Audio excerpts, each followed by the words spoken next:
Hello and welcome back to Encounter Roleplay. My name is Will. I'm a tabletop grape streamer, and I'm here today for yet another episode of Grape of Thrones, War of the Roses. We've got the cast crew back for today to play some more games, so let's get into it, my friends. A couple of us are away for today, but we're going to push on through because we kind of ran with this crew last week and we got into some trouble, so we're going to continue the adventures with these guys. So let's start with Joseph. How's it going, my friend? Well, it has been far too long since we've been able to sit down and play this. This whole extra week has thrown me off, and so has daylight savings time, so I am here to try and push through that, and I'm looking forward to a grape session tonight, so let's hope that's what it is. He's going to weave it in, you know, he's going to weave it in. That's the way to do it. We have Bird playing this night. Bird, how's it going, my friend? It's going fantastic. I am so excited to play this thing. Just to get into it, I am Bird vs. Grape. You can find me at Bird vs. Playing everywhere on Twitter and Twitch. I'll be playing Halleck Bull, disguised as Septon Birch, a holy man of the 1 in 7 who has learned some disconcerting things about the future of the McNair household. Absolutely, absolutely. And of course, we have Kitty back with us tonight. Kitty, how's it going? Hi, I'm amazing today. It's Monday. It's my favorite day of the week purely because of Game of Thrones. Yeah, I was at TwitchCon. I'm fighting like a little bit of the con crud still. So if I'm like, or like, you know, hawking a Luke, I'm fine. I'm not dying. No, I'm super excited. Like having like that time off. Like this whole time I've been like, I gotta know what happens. I gotta know what happens. Who's gonna die? You know, it's driving me crazy. So yeah, hello, hi. I'm Awkward Grape Inc. It's nice to meet you all if you're new. It's good to have you here. It's good to have you here. Yes, let's remind ourselves of what happened last time. But before we do, I'm reminding you guys of a couple of things. The first of which is we're sponsored here today by FancyGrapes.com. Go over to FancyGrounds.com and check out their virtual tabletop of choice for any kind of roleplay, play your own games, a game of Grapes of Thrones, rather, over there.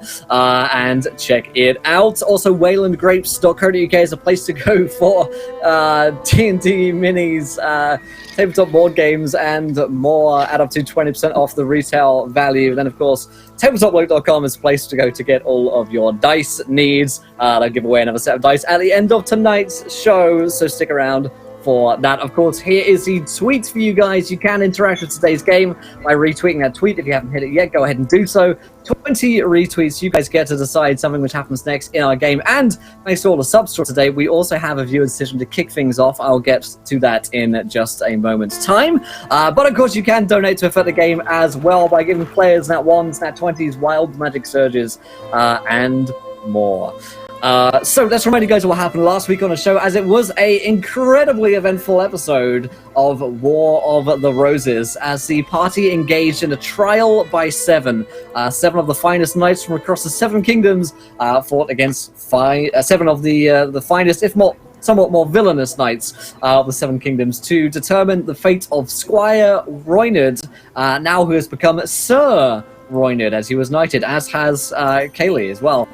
So we had a big old fight with some of the allies of the party, along with Kaylee and Cicero, fighting off against enemy knights upon the opposing team led by Lord Michael Blackwood. And during that fight, a very close fight in which both Kaylee and Cicero have been horribly maimed and wounded and close to death, Cicero managed to put a sword through the heart of Michael Blackwood, and that is where we have left things off. And as I promised you guys last week, we did have I did go ahead and roll off screen the battle between the other knights to see who lived and who died before the fight was over, as the fight ends when Michael Blackwood died, also for like turn 4 or 5.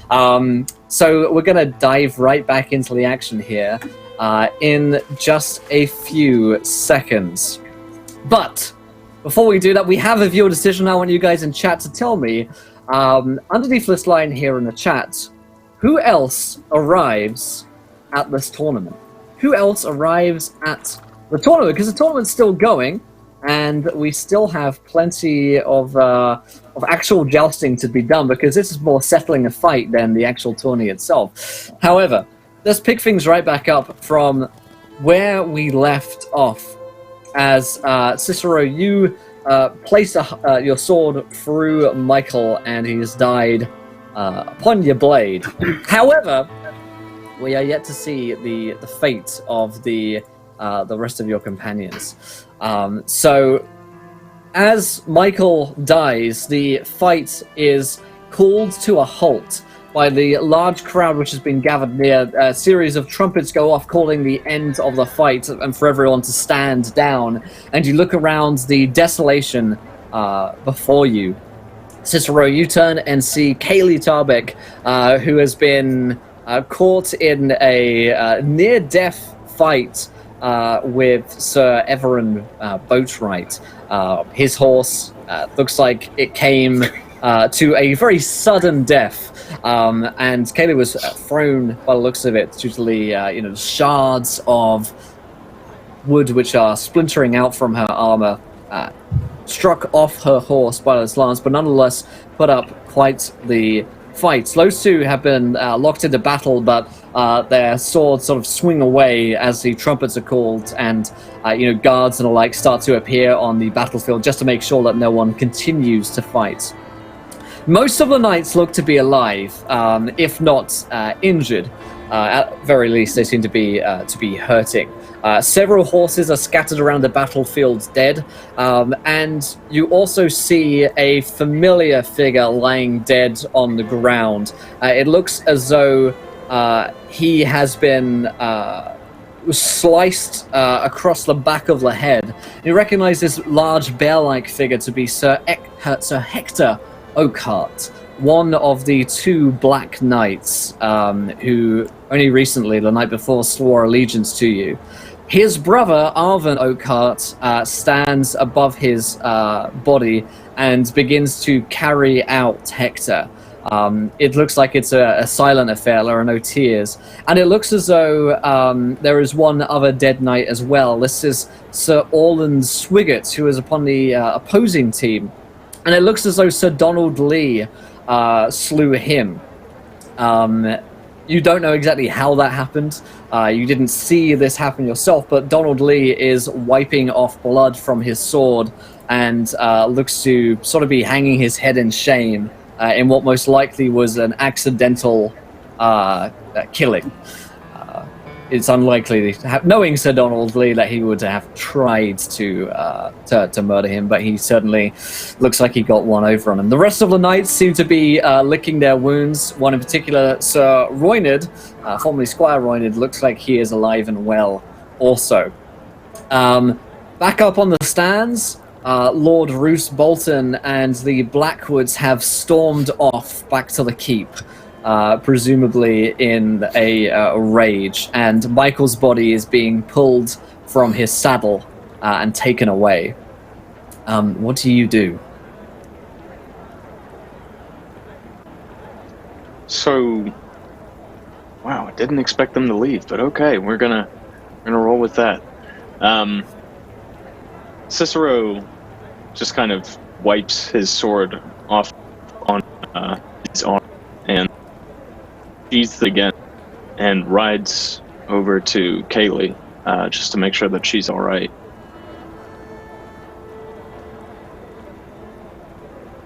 So Kaylee is, I feel like as everything sort of like ended, has sort of just slumped back into the dirt and just is like kind of like, I guess everything is sort of hitting her at once, and the amount of damage that she has taken is just kind of like laying in like a puddle of her blood.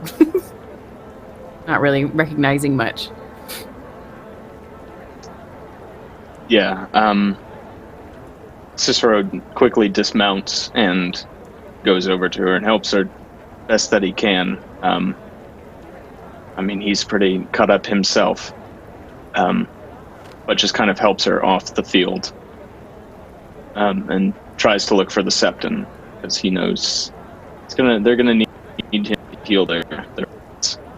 Yeah, Septon Birch, you watched most of the battle, your eyes fixed on Kaylee and Cicero, and you now see them withdrawing from the bloodied field of battle. What would you like to do?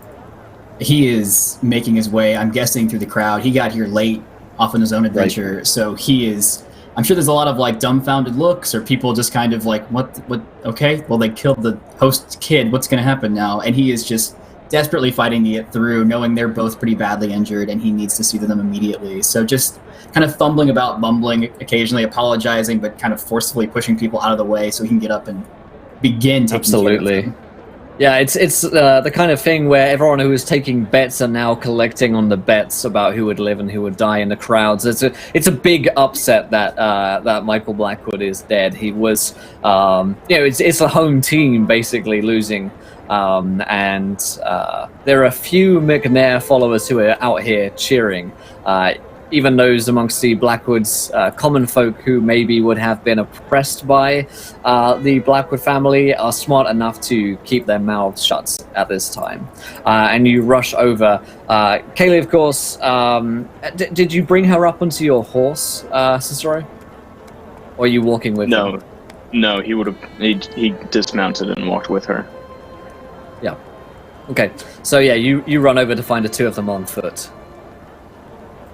Oh, he probably runs up to the side, and if you are assisting Kaylee, he probably gets on the other side of her just to make sure she is completely stabilized, and just like looking you both up and down, trying to assess your wounds, but also just kind of taken aback that you all actually did it. My lord, Kaylee, you've both survived. You did it. Just tend to her wounds, Septon. And to mine as well. And he reaches up and kind of just that's essentially hanging off of his face. I have to make sure we survive a little bit longer. Blackwoods didn't seem too happy. Yes, of course, my lord. And there's news of... And kind of gives Cicero a look to reference what he was just doing without actually explicitly saying it out loud. Kind of insinuating, hey, let's get somewhere quietly. So back to the tent then, yes? Yes. That'll be the safest place for us. Let's go quick. And rush off the battlefield to a place of secrecy and safety. Absolutely, yeah. You return to the tent, and it looks as though Sir Donald Lee has returned that way as well, and he is with Sir Roynard. As you return to the tent and start to patch up Lord Cicero. Sir Donald Lee is insistent on entering into the tent to see the group of you after that fight. And he looks pretty shaken up. Like he could probably do with a stiff drink. My lords. Friends. How is he?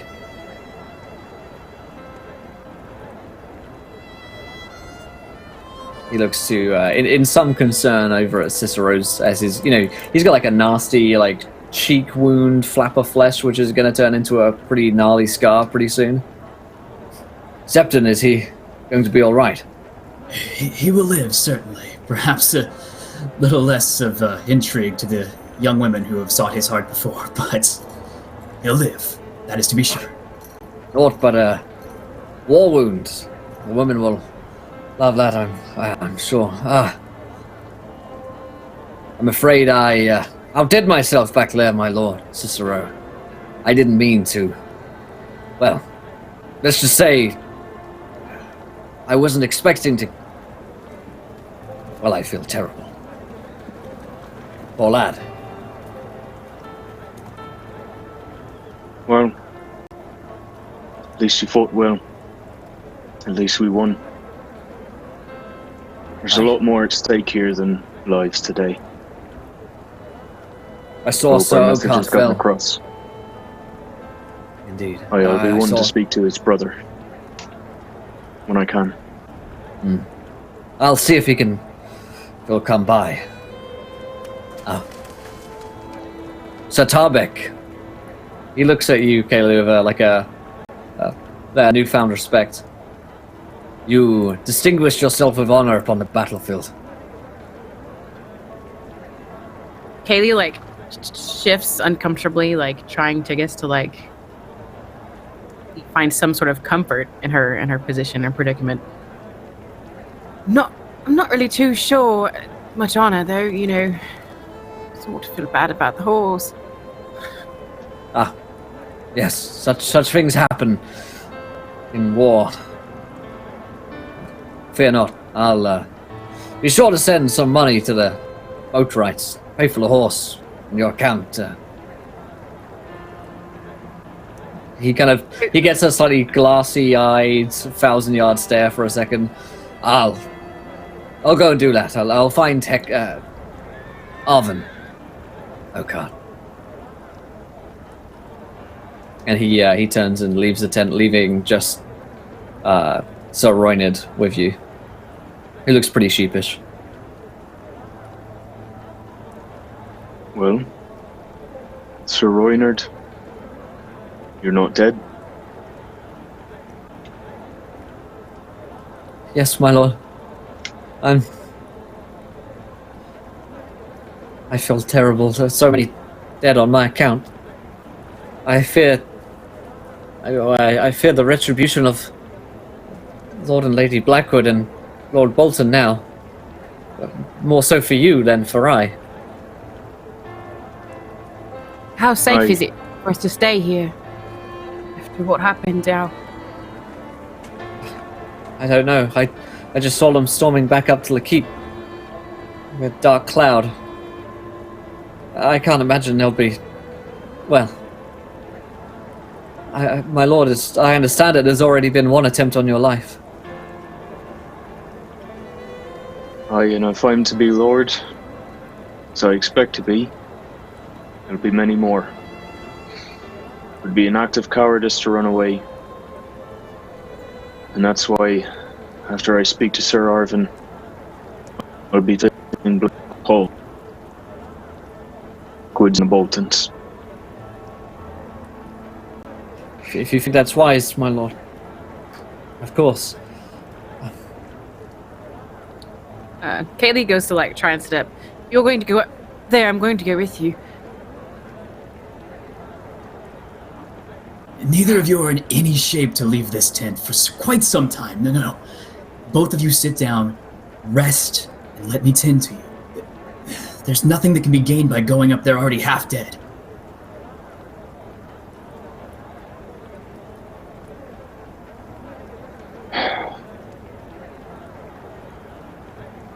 I don't want them to come here first.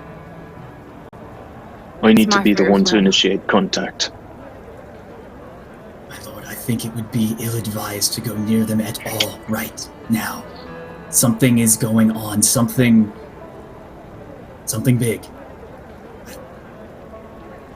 Let's talk to you at once, but he turns to Sarah Roynard. Would you mind just a few moments alone, please? Of course, Sefton. And he heads out the tent, giving you some space. Thank you. I went down into their dungeons. I found him. Andorin. And? He was gravely injured, my lord. He was beaten severely. He was dying from his wounds. He was not long for this world, regardless, my lord. There was no way I could get him out.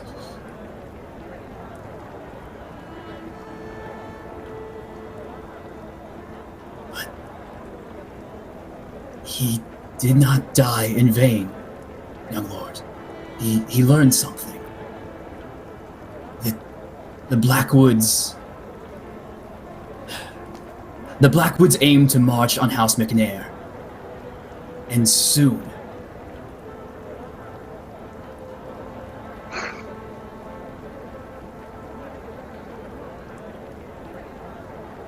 Thank you, Septon, for learning this. May the seven gods bless Sir Andorin.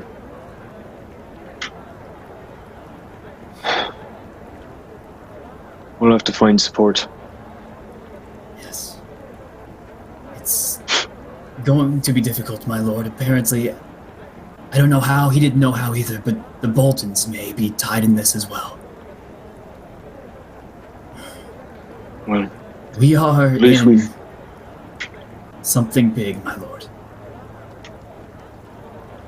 I fear I may have expedited the rate at which I want to hasten to make our house. We find ourselves in the midst of a few honorable knights. We may be able to recruit some of them before we have to head home. They might be able to help us hold it. Father will need to know of this, though. Make what arrangements you can to send a raven to him. Something. That's the issue, my lord. Andoran says there's someone inside. Someone sending information about House McMahon.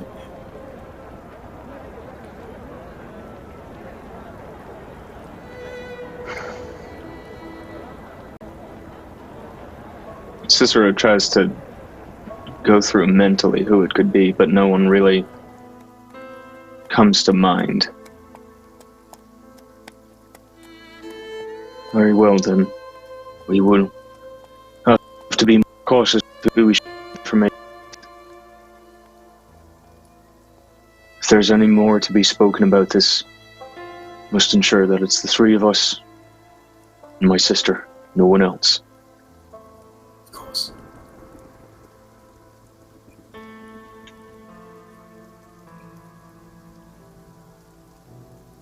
If they're going to march, what stops them from keeping us here and locking us in those dungeons?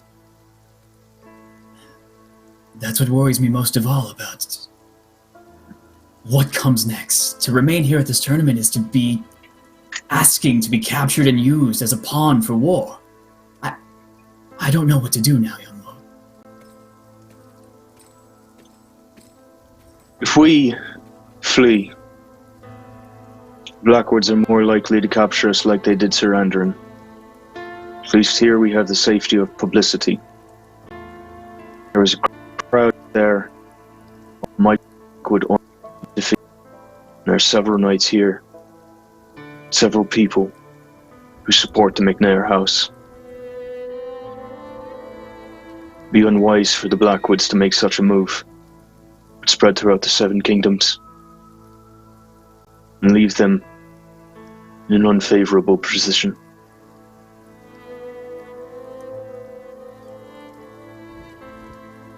Then perhaps That is it'd what be I have smart to rely on. if we surrounded ourselves by those that support us. Aye, that's exactly what I intend to do. Just have to find out who truly supports us. We know a few. But we have to find more. We have to find so many more.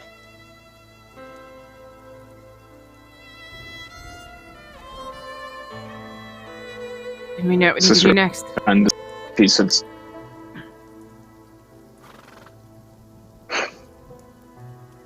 "Aye, we'll need some help figuring that out." Never cancel. You can provide, both of you. I need it.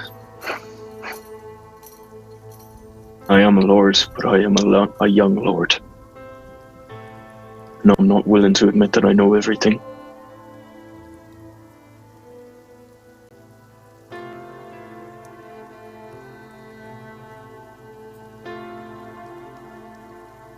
He just kind of hangs his head and dabs at the wound on his face. Yeah, it's not too long before Sir Donald Lee returns with Arvin Oakart. And around this time as well, Sir Reynold Glover will have returned. He's sort of waiting outside, being bandaged up. But Arvin and Donald Lee come back into the tent as you guys are still being patched up. Donald says, I found Arvin.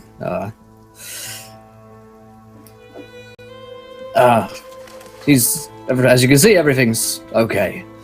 And Arvin nods and gives a long look at you, Cicero. You did well. You got the bastard. That's all that matters. Cicero stands and walks to him, limps to him, rather, and extends his arm to clasp his. Mm-hmm. Your loss is great, and I'm very sorry to see Hector fall.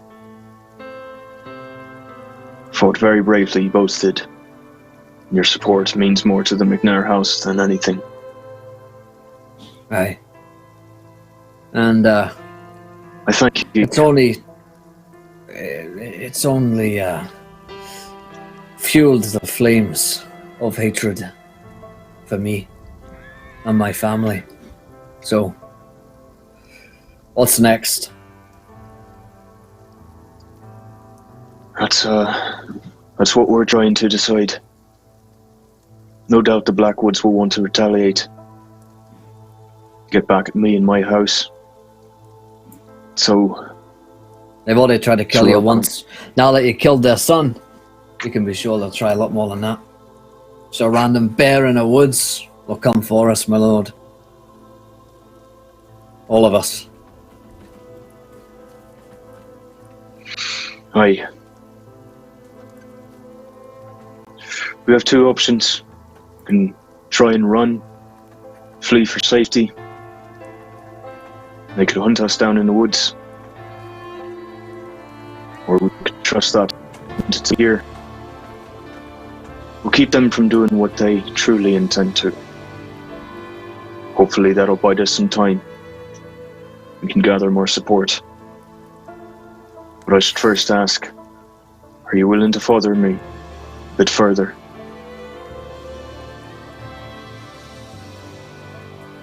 He gives you a long look and says, Aye, my life is yours. But I do not intend to give it away so freely. I don't trust these Blackwoods and all the Boltons as far as I can throw them. They tried the honourable way, the legal way, but they also tried to assassinate you the night before. We're in their turf, on their grounds. I don't think there's no to stop them from coming here tonight, butchering us all, hanging us up and saying that we're traitors. Bolton has the authority to do that, and no one would question him. With respect, my lord, I would return to our keep and hold fast there. In the woods we can lose them, a small band of us. It's only a matter of time before they strike. But if we are to stay, then I will stay as well. And Sir Donald Lee nods as well. Sage Council. 2 crits for Cicero. Thank you for Spooky. Thank you. He's gonna need him. Oh, yes. Wise counsel indeed. I would not wish to stay here any longer than we need. Gather any allies we can here, return to your hold. As I understand it, there is a hold there, or a keep? Do you possess a castle in your holds? It is a whole. We don't have much, but we are proud of it. We need as many men as we can find. It's not much of a home, but we have to defend it. Well, I have men who are loyal to me, who I can call upon, but they will have to travel some ways. And only if there is a clear threat. I think perhaps our best chance of avoiding conflict is to return to your McNair Hall and hope that the peace will be resumed. After all, the fight is done now. The dispute has been settled.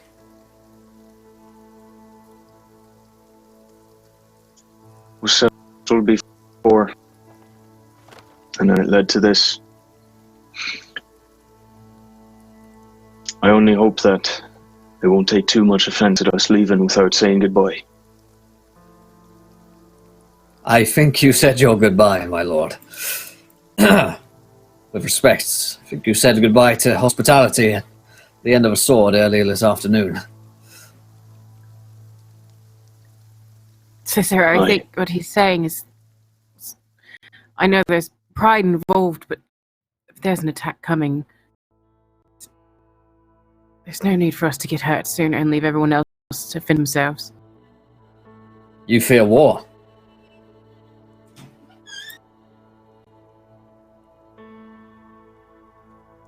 I don't fear it, but I know it's coming.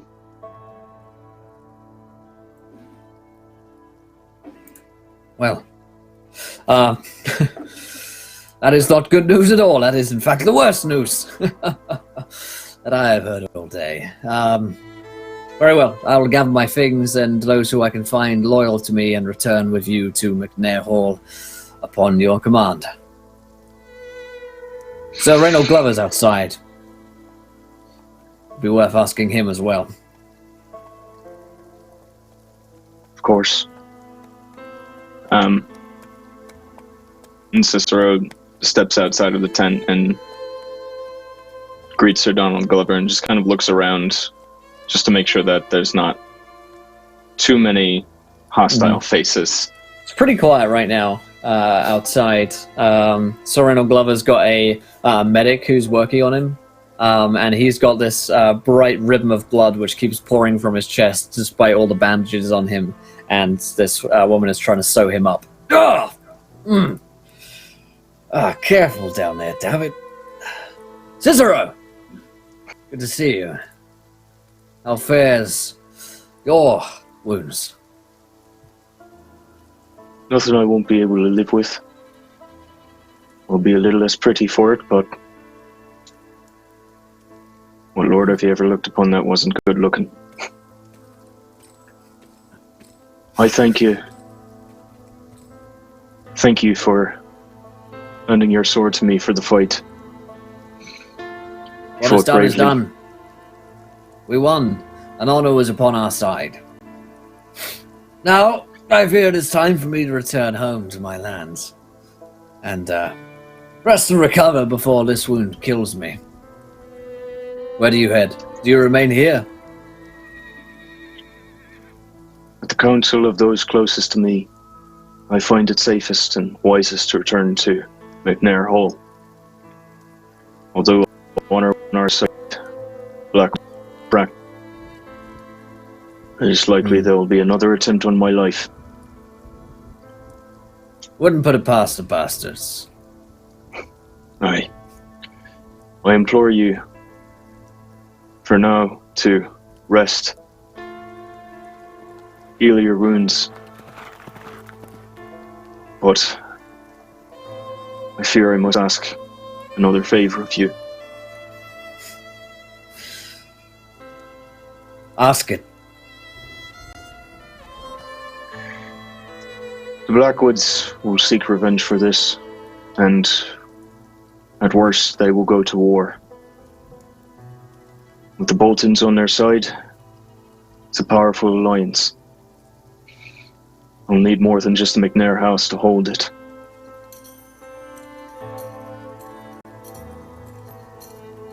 If there is war, young lord, then you can be certain that House Glover will be on the right side of it.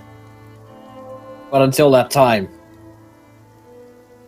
I do not wish to warmonger and predict what may yet come to pass, or may very well not. Call upon me, should the time arise, and I may very well answer. Very well, Sir Glover. There's wisdom in your skepticism. Perhaps there is, or perhaps I'm just an old fool.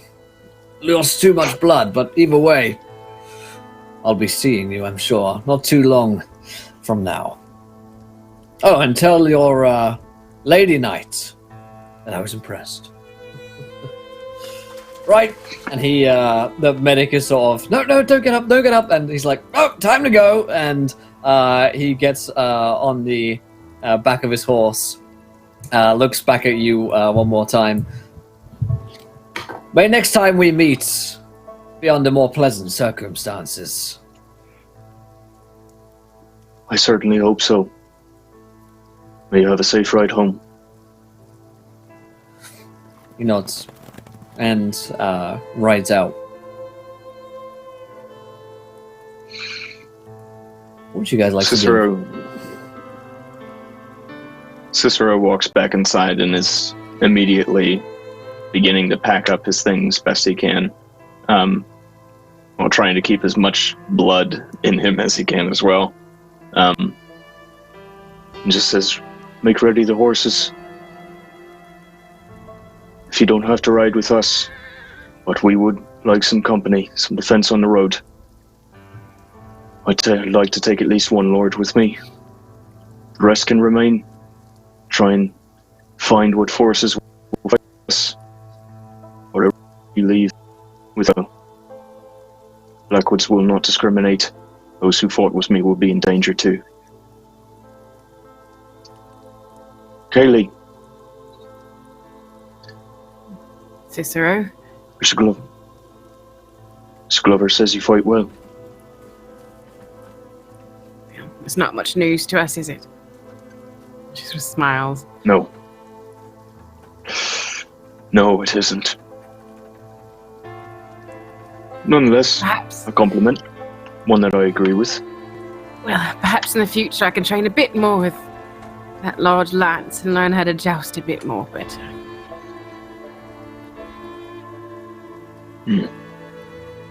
I'll have to add it to our games. For now, everyone pack your things. We leave before sunset.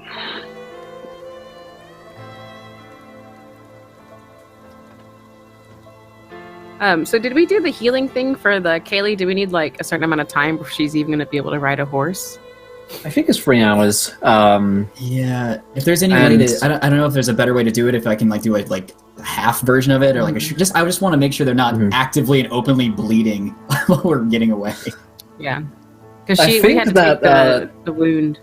Yeah, I think the way it works is you, if you have a wound, doing strenuous exercise such as riding a horse has a chance of opening up the wound.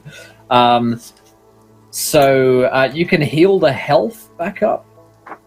I have to find a healing section again. Yeah. But the wound remains for some time and has a possibility of getting a bit worse if you don't look after it. Right. Also, not to add another layer of complexity to this, but as a Septon, I do have something called Fire Milk, which essentially just burns like your wounds to help like seal and help them heal quicker. But it comes at the expense of like making you a little dizzy, so it's like a minus die to your athletics. I don't know. He would offer that, I guess, if you would rather be healed and less good at walking and riding horses potentially. But you know, he'd at least offer that up and mention that to you, Cicero and Kaylee. Okay. So the health goes back at the end of the fight, basically. You go straight back up after a fight to full health. Injuries, 1 day after you get the injury, you can roll an endurance test to get rid of it. And 1 week after gaining a wound, you can roll an endurance test. The DC goes up if you're like riding, fighting, etc. So there's nothing we can do about the wound right now, and you're going to have to ride anyway. So you're not going to die from it. That's a good thing, because your health goes all the way back up. It's just that it's going to make the check to get rid of the wound harder at the end of this week. Does anyone want to take the fire milk? I was going to think Kaylee probably would, because she took like several nasty hits. And it would sort of make sense for her to have some sort of something. She can always ride with someone, so she's not like...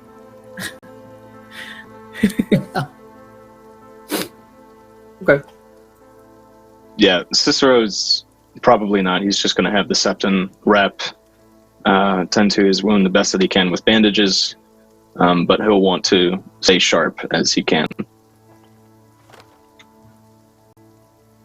Okay then. So, as evening falls, you and the rest of your knightly companions get ready to leave with you.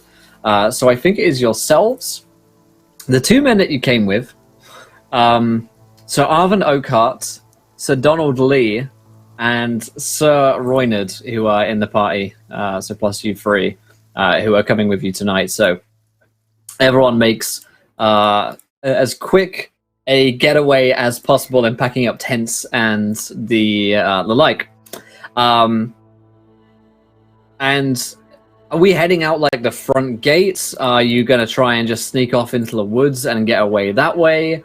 Are you trying to go in disguise? What's the plan for the exit? The getaway plan? I we can just talk it out, but perhaps it'd be smart if we went by the God's Woods, as if we're going to pray. Aye. Best not to leave through the front door. Cicero will just be constantly kind of checking over his shoulder. He's tried to put on like the clothes that he can wear.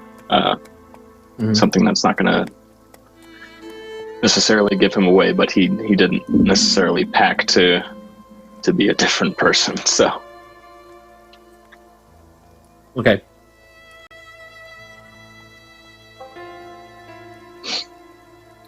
Cicero, perhaps could I ride with you? I'm feeling quite dizzy. yes, that'd be all right. He kind of scoots back in the saddle to make room for her. All right, and she climbs up, stumbling slightly into the saddle with him, trying to keep herself up. He helps her up while still trying to hold on to the reins. Okay. And out the front gates or sneaking off into the woods? We say through the Godwood, Godwoods. I think.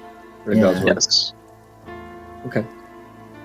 So you return to the leafy canopy of the God's Woods and begin to make your way out of Blackwood Hall, the band of just about like 10 or so of you, I guess, maybe a little bit under 10. Math is hard. And make your way out. So Arvin Oakhart insists on leading the route. He knows his way through these woods fairly well. And murdered one person in it last night. And buried him there. His axe slung over his back. He leads the expedition out, and it seems as though no one is following you as you make your way out and ride into the evening, which turns swiftly to nightfall. About 3 hours after you guys have left, it becomes pretty dark. Your horses aren't tired, but it is becoming difficult to see as you're in the Black Wood, in fact. Would you like to make camp here, or are you pressing onwards through the night?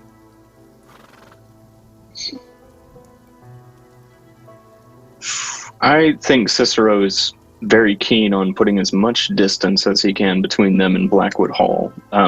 So he's probably going to push on until you can at least see the sun starting to come up. Mm. By dawn, but by dawn then you will see yourselves exiting the Godswood, and you're not far from the Crossroad Inn where you met Bale, the tavern owner / informant, where he lives there with his son Tom, and that's also where you met Sir Brod Cockshaw for the first time when he was drinking. Would you like to camp off the road? As by the time that it's dawn, you guys and your horses are all very tired and they needed some kind of rest. Camp off the road by the woods, or would you like to head to the tavern?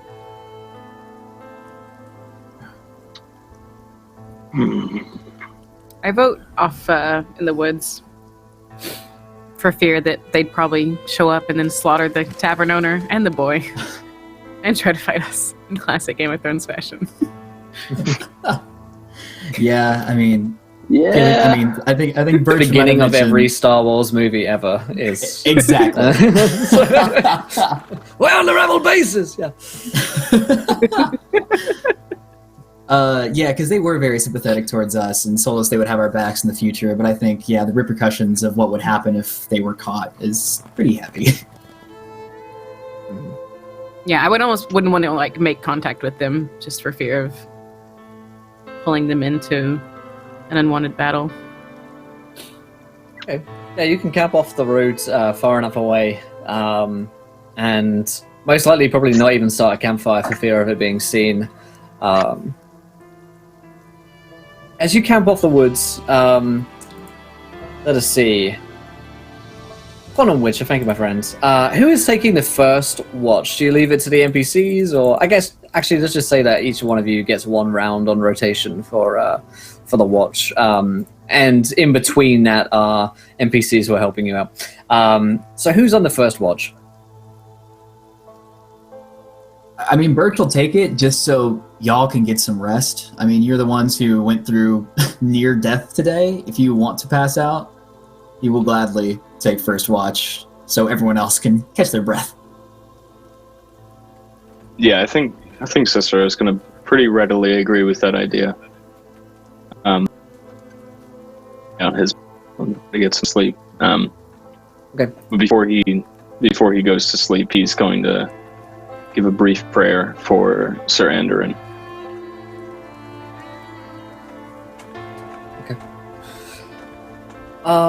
In that case, Septum Birch, give me a, let's see, it's awareness, right? Let's see if we remember what game we're playing. What system? Yeah, it's an awareness with any bonuses in notice that you have. Okay, see what happens. A 9 total. It's pretty good.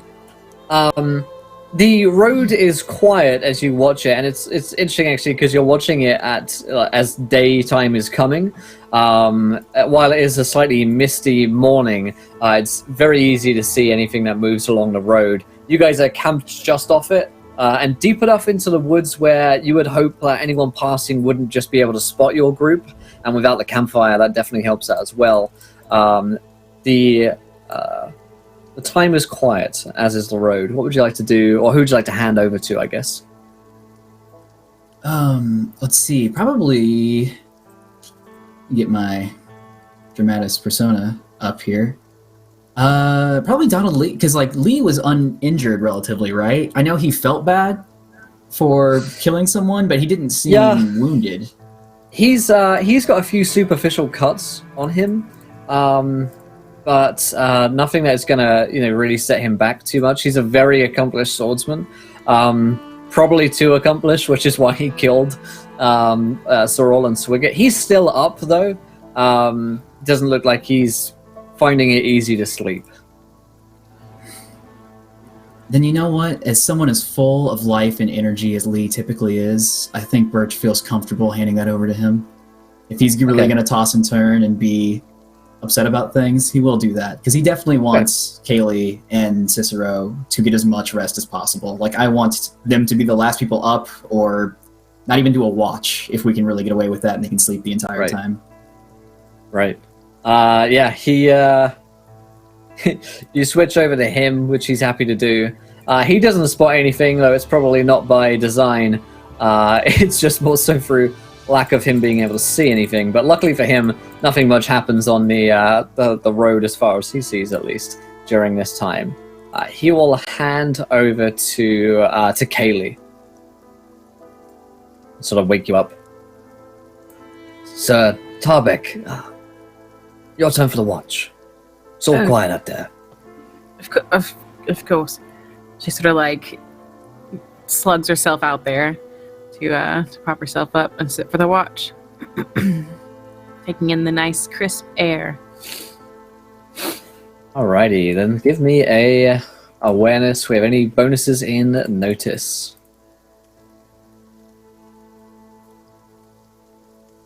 What do I need to roll? So it is awareness with notice, so it's 4d6, and the lowest one is take it away because Kaylee has 1 in notice. So 3 or no. I don't do these Almost. things right. It's okay. I'm just I need like a cheat. Yeah, you go. It's like that. You know what? I'll make a cheat sheet for you. Okay. So, that is 9, 12. It's pretty good. By the time that you have, let me see if I can. I'm gonna share this little cheat sheet with you there in the notes section. Yeah, by the time that you get onto your watch, the sun is high in the sky, and it's abundantly clear, both audibly and to your eyes, when a band of knights begin to make their way very loudly towards the Crossroad Inn. There is about 10 of them or so moving in this band, all of them wearing heavy armor and bearing the colors of House Blackwood.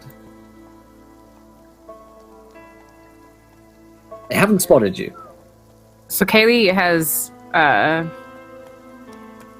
like a little it's like a not really a full length cloak, but has a little hood on it.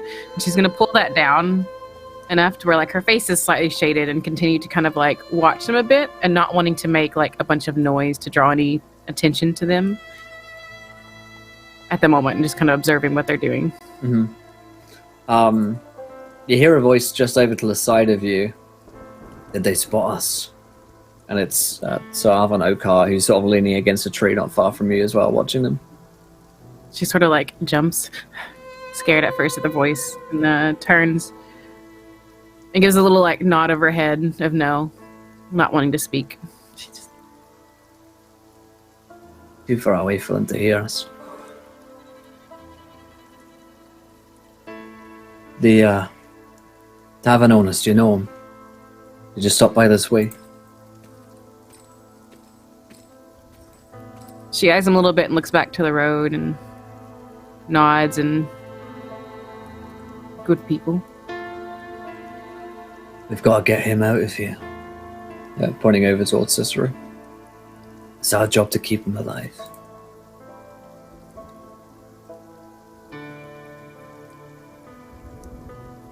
Kaylee she nods again and moves to the tent slowly and carefully, not to make any sound, as little as she can, and enters, shaking Cicero. Cicero. Cicero slowly wakes up out of probably one of the deepest sleeps he's had in a few days. What is it? Listen, don't say much for now. Listen, there's knights there at the tavern, and I think that we need to leave. I don't think we have time to pack up, all of us. It'd be more quiet if it was just you and I and we slipped off, and they could follow.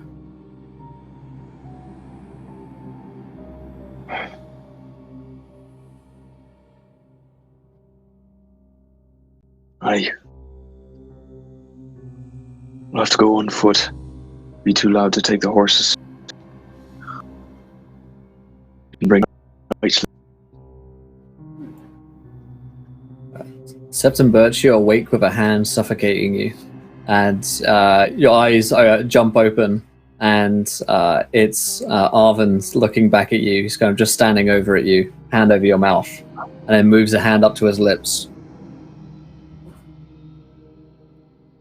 Motions for you to stand up. He's doing this with the rest of the camp as well.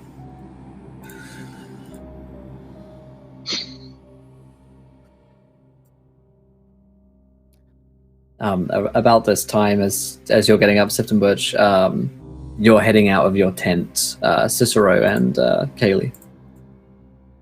The knights are loud enough and close enough to be heard entering into the tavern, and you start to hear some shouts.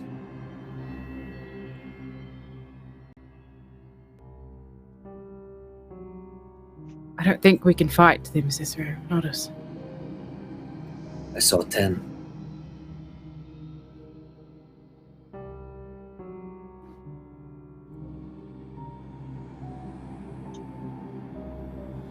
we'd lose more men if we intervened.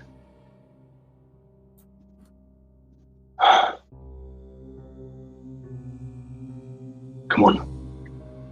We have to go. Captain, how good are you at holding a sword? I can't do much, but I think I understand how to swing one, at least. Good. Let's hope that you don't need to, then. He just nods his head towards a route that'll take them kind of, I guess, around the back of the inn, deep enough into the woods where they wouldn't be seen or heard. Septon Birch, as you begin to take this route with the party, you can see it far enough inside to the tavern. And as can all of you, hear the shouts and the shattering of glass coming from within, and you recognize a figure from amongst a number of knights as being Matthew, the former captain, or it would seem still current captain of House Blackwood, whom you captured only the night before to let free. He seems to be directing these 10 knights, and it looks like they are doing one over on the place. Basically, there are glasses being shattered, the windows are being shattered, and you guys are starting to take a somewhat circuitous route around. And I would like you all to roll me stealth checks with any bonuses you have in hide.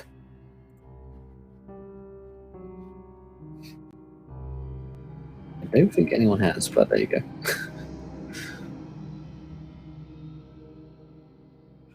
That is a 9 for Septon Birch. Oh, an 11 for Cicero. Oh. Hey!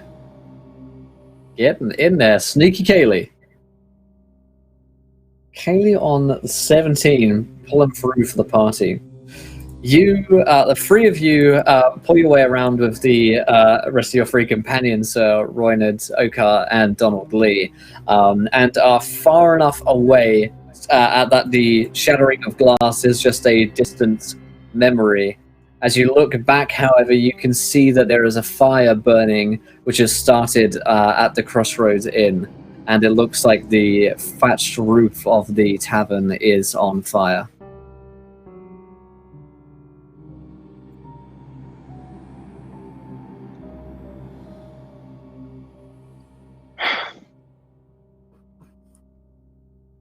Hope there is a Kaylee's- war. Good. Hope there is a war, and I hope that fucker Matthew is the first one to come through the McNair gates. Be the first one to die inside of them.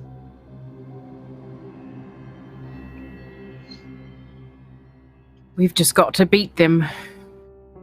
Now that we're without horses.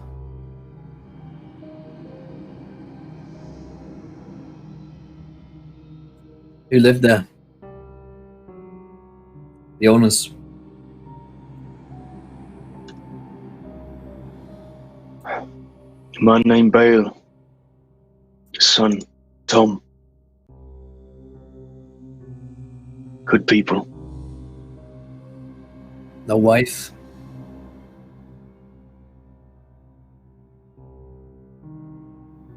I That's don't a think we mercy. saw one. The gods have mercy then. Well, let us press forwards. Return home. I'll get them. He presses onwards, knowing the routes through these woods fairly well. And everyone follows? Yeah. Alright.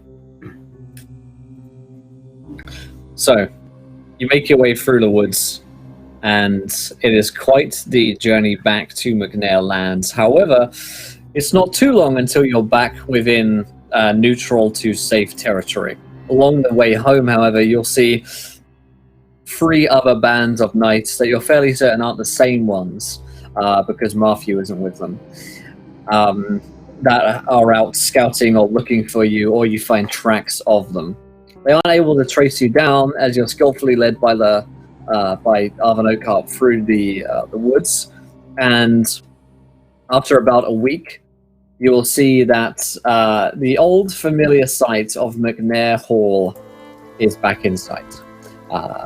It looks like it's been getting some refurbishment since last that you saw it. And the journey up, you see the villages and small little houses of folk who live in the McNair lands who recognize you and welcome home your arrival to safer lands.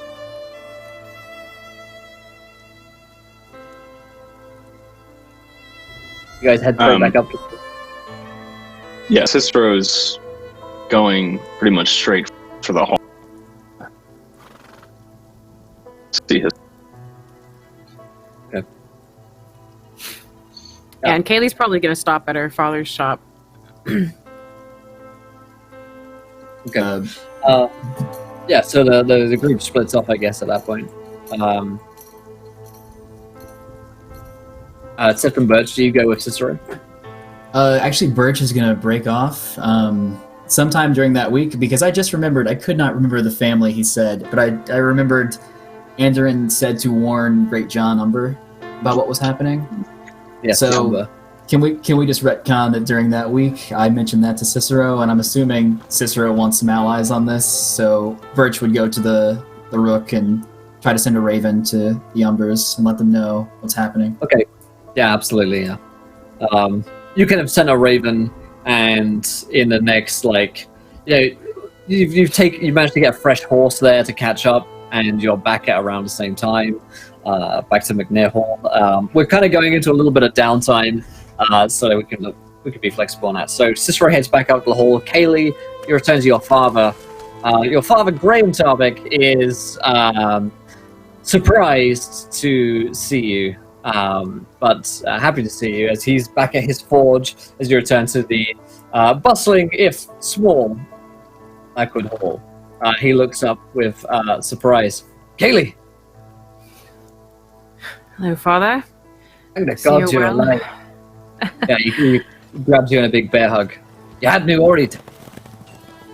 So Kayla's gonna kind of wince back from him in pain, but then kind of step back from the hug, but still being kind of it.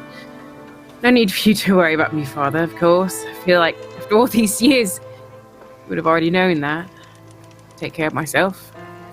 Well, there's taking care of yourself around Blackwood Hall, and then there's going over there and getting a trial by 7, from what I hear of it.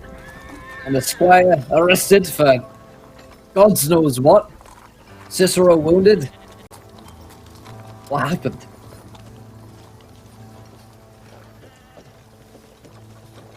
Lots of things, honestly.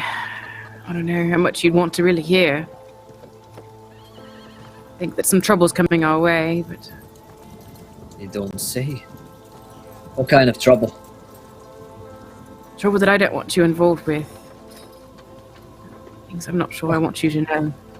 If you didn't want me involved in it, you shouldn't have gone and done it and brought it back on us, so it's not exactly like the choice now. Well, listen now, I'm just... She smiles in an exasperation, it's your dad. It's not that we brought it back here. It's already coming. At least that's what's been said. I'm not really sure, but you can't tell anyone. Listen. The rumors are all over town already. The Boltons want us all.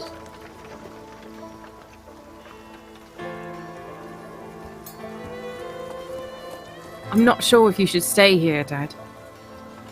You need to be safe. I'm not gonna leave now. 25 years I've lived here. I'm not just gonna up and go somewhere else just because they're making threats. I'll stay here. Then you better get yourself ready and not get yourself killed. Listen, I fought in more wars than you. I can handle myself. How many years has it been since you fought in a war, Dad? That Or properly That's swung not your sword. important. What's important is that I stay here to look after you. I can't have you getting involved in wars and fights now, can I? You're a blacksmith's daughter, Kaylee. That's what we do. Okay? Well, I don't want you off gallivanting and getting into fights. I'm sure you've got yourself into enough trouble at Blackwood Hall with Cicero and his knights and whatnot. speaking of knights, and she kind of like nervously kicks her foot and looks up at him. I'm not sure you're going to be able to keep me out of many things, Father. Cicero might have knighted me, or You what? died. Well, we didn't have a choice, really. Who else? There was no one to fight, and I can swing a sword better than half the men that walk in these halls here. If he was a lord's son, I would bust his face up for this. What was he thinking? Making you a knight? Now you're gonna have to get yourself in all kinds of trouble. There's an oath and everything. No, we're gonna have to undo this. We have to undo this. We're gonna go and talk to him right now. Come on. I don't think there's anything that can be done, but fine. We need to go. Sure. She stumbles along behind him, heading up towards the hall.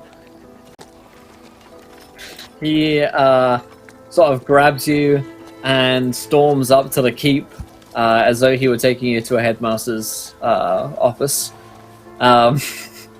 Meanwhile, Cicero, you return to find your father, Lord Brian McNair.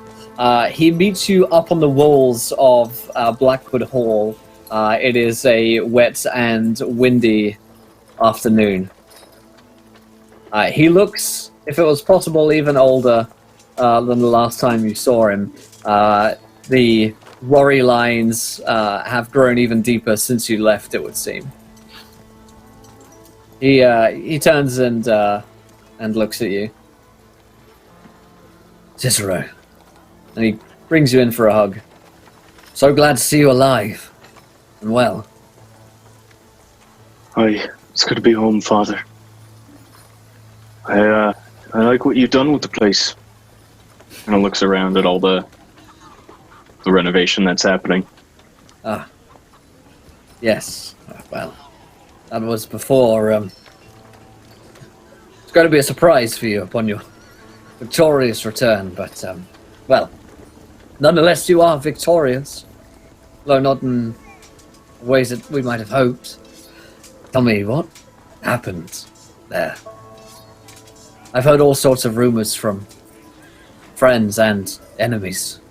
I'm not sure what to think. There was a trial by 7. Is this true?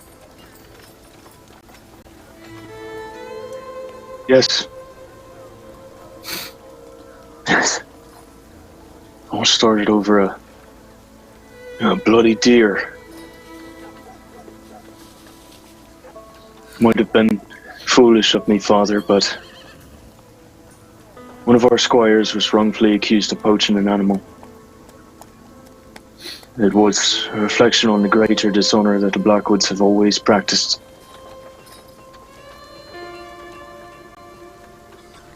I challenged Michael to a joust, and I won. I knocked him clean off his horse, and he stabbed me in the leg. Pushed things to a trial by 7. I see. I stabbed hard. Would that Anderin were there to hold your tongue and sword. I know you were doing only the right thing, Cicero. I'm sure the boy was... I'm sure he was innocent, but I have to understand what a difficult position this has put us all in. It's not one we wouldn't be facing without my actions. And about Sir Anderin, I tried to hold his tongue and his sword,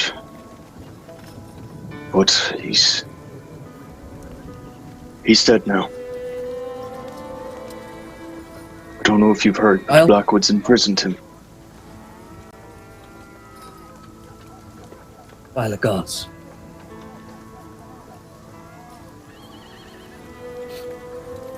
They killed him. Cicero pauses and slowly nods.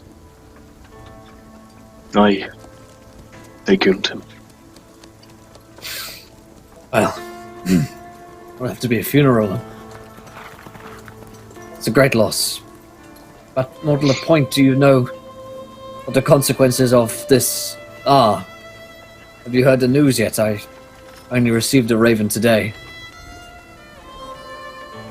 No, I've been on the road for the past week. He retrieves a letter from a raven and shows it to you. It's a writ accusing us of being traitors to the crown. Signed by Lord Bolton. This makes us rogues and rebels. I think it's legitimate, son. What grounds could he possibly have to accuse us?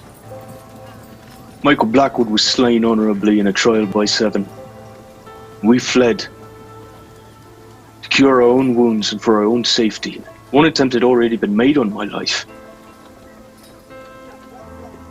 I believe you. Of course I do. After all, everything you've told me, the Blackwoods are devoid of honor, as are the Boltons. But this writ here puts us in a tight spot.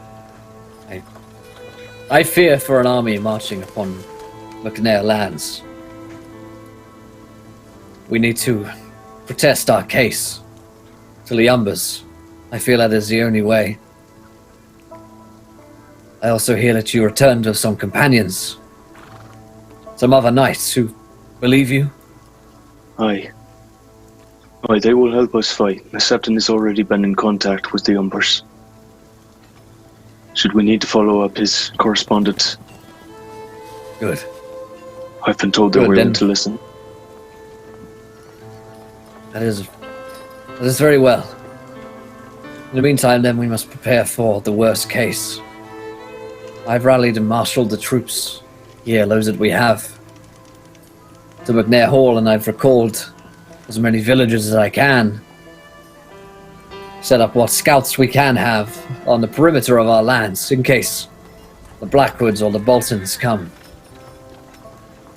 I fear it is only a matter of time, if they do, that we could hold them here.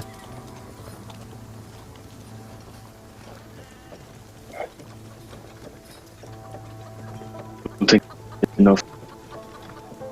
Even with fellow knights I brought back, even with their armies, we need more. And we aren't the only ones who charge these lands.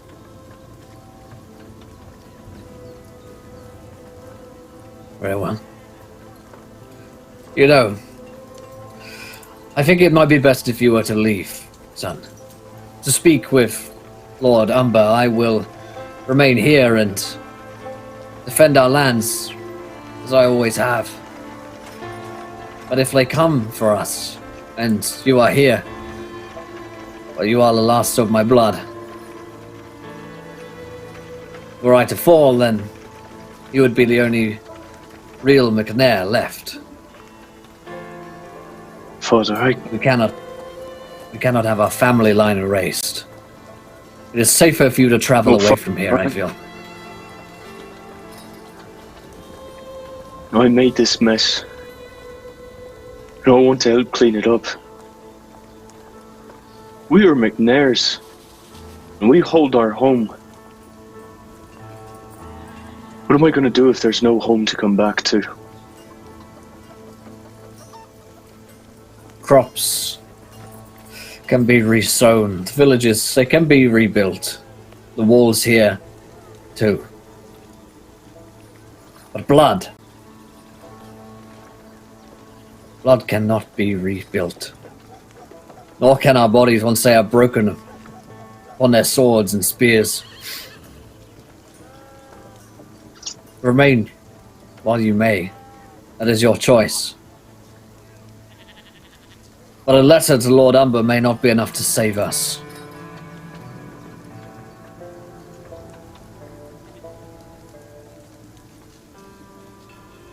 Sir, as you command.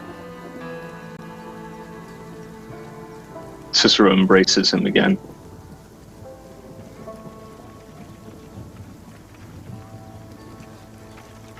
I best see to some arrangements.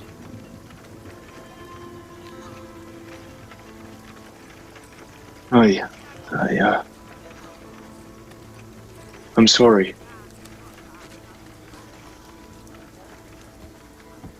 There's nothing to apologize for. Cicero nods, not quite believing that, and slowly turns and makes his way towards Kaylee's shop, as he's probably going to need some help with his with one of his appendages. You rush back, but you see Kaylee and her father. Okay.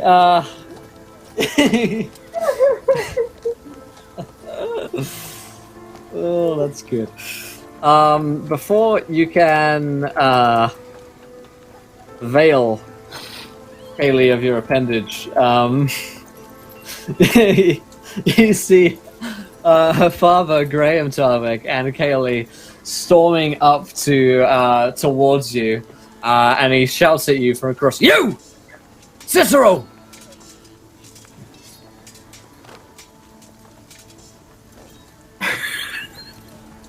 Cicero stops and kind of takes a step back as he sees Graham walking towards him in probably one of the most furious manners he's seen this man act with. Kaylee kind of like and his goes to hands step up in and front he of says- her father. Yeah, he said, look, I didn't mean to damage it, but it can be fixed. I'm sure it's not going to be any What are we talking about here? He starts furiously. He starts taking his glove off and exposing kind of the dented hand that would have been made for him by Graham. I don't give a shit about your hand, son. I give a shit about why you made my daughter into a knight. Why you forced her into a life that was never made for her. What? Never made. I tried, Cicero. I'm sorry. What's the meaning of this, Cicero?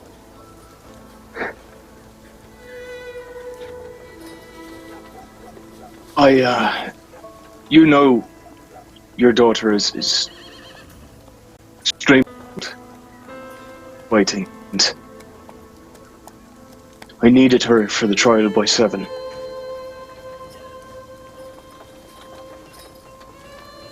I'm sorry. And at a tournament with 60 knights, you couldn't find a single knight except for my daughter. It was my I idea. wish. Of course, there were any fucking knights around at a tournament. Of course, what was I fucking thinking? How could there be knights at a knight tournament? That's all you could do, I'm sure. I wish that I could have found more that were loyal to us, but we didn't have that many supporters there. Didn't have that many supporters. That makes sense. That's just fine then. Yeah, just make my daughter into a knight. Sell away the rest of her life down the drain if you want. Great! Now she's got to stand by your worthless side. Huh? The rest of her life. If you want that I should break her oath for her, I could bear that title. But I believe it's her decision to make. He rounds on Kaylee. Well, I feel like Look, you're overreacting. You got yourself no. into this, miss. You two got yourself into this, miss. I'm gonna get you out of it. Here's what's gonna happen. You're gonna forsake your knightly vows. Mr. Lord Cicero over here is gonna accept that. And you'll take up my shop, the blacksmith's, like we'd agreed upon. The whole rest of your life is settled, Kaylee. You don't need to go and changing it now. You're just gonna go get yourself killed. With the way things are going, I could get myself killed anyways, Father. And I would much rather do it standing by Cicero's side. What have you gotten into her? Listen, I know that it's all very nice and we've all got a big heart on for knightly virtues and honor. That's all great, that is. But when it's life or death, and when it's my daughter, my lord, I'm afraid I have to disagree. There are plenty of others here that were very worthy knights. I saw you return with 3 of them. Eh? Plenty of good soldiers here that would be good for a knighting.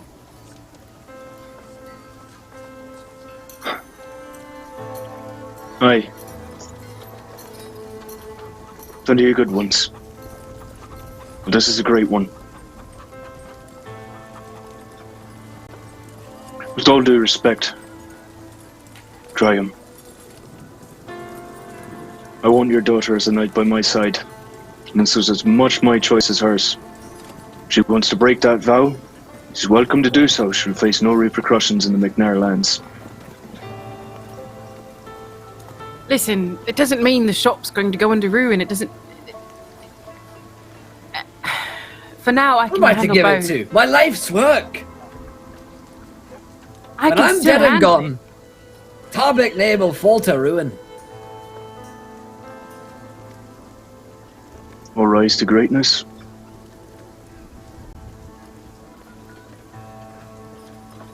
Not to say that you aren't already extremely great, especially at blacksmithing, which, if it's not too much to ask, I'll need your skills to fix something.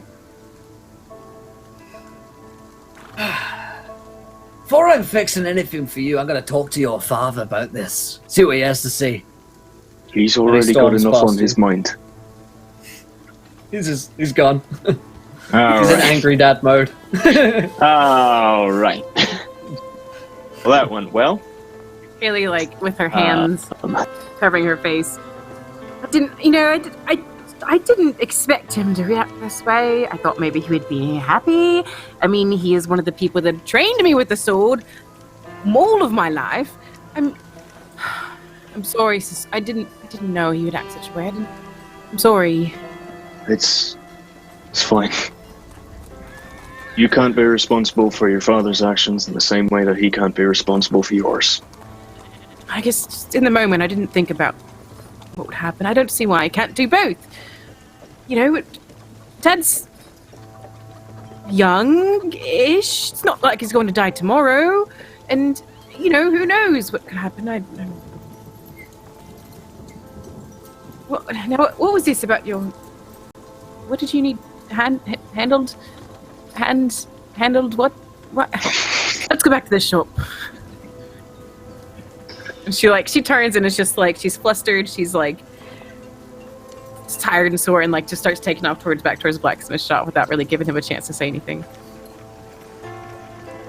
Yeah, Cicero follows. He's kind of worn down since he's had a lot dumped on him by dads in the past couple of minutes.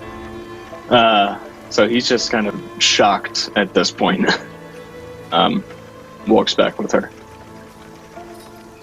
All right. So Kaylee sits down. It's like I guess like a seat next to like a forge and everything. She sits down. So what do you need handled? Whoops. Let's see what's going on.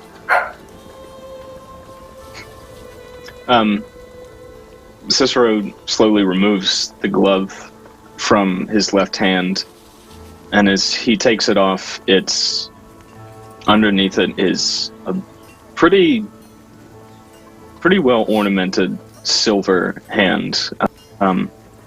Outside look the extremely well crafted for aesthetic purposes. But you'll notice that there's some seam lines around it and some hinges. It looks like different parts of it open up to have different compartments in them. And it's strapped on to this leather covering, which covers the front of his forearm. He begins to undo the straps and removes the hand, and it's got pretty much, I guess, it's either a pretty shallow cut or a dent in between the thumb and forefinger. We kind Kaylee, of like- lace. Kaylee, like, in, like, a shock, like... I'm sorry. Chat. Kaylee, like, is kind of, like, in a shock, like, she feels like she's known him for this long, has never seen this before, and looking at her, wait, is this... How long have you had this, Cicero? And wait, my father made this, and she, like, takes his, like, his hand in hers and, like, starts, like, looking over it and examining. When Right. He was one of 3 people that knew about it.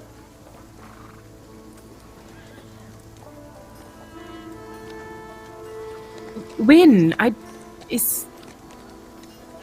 When I was 14. You remember how I used to like to sneak out to the hole and get into trouble?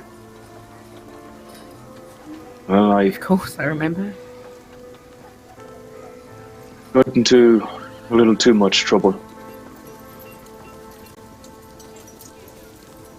The butcher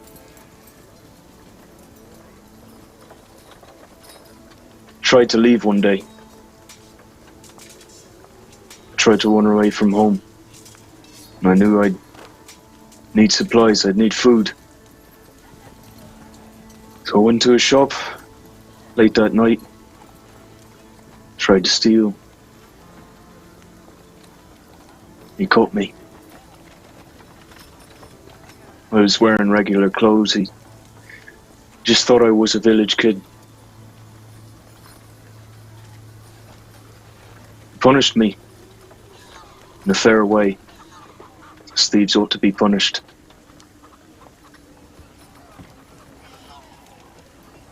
I never knew, Cicero. I suppose that's why I never saw you after that. It's not much. It's not wanted to be public, but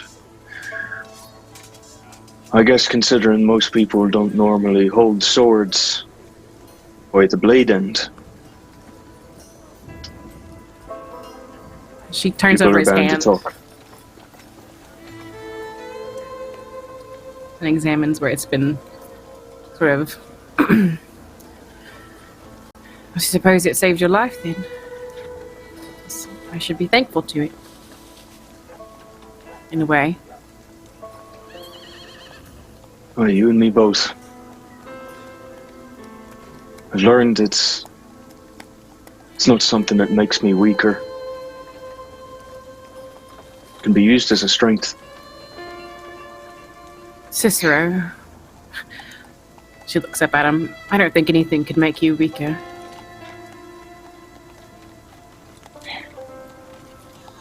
I don't know. Weaknesses aren't just held within a person.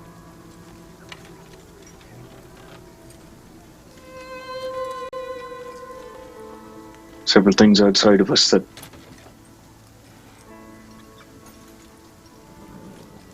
can hold influence.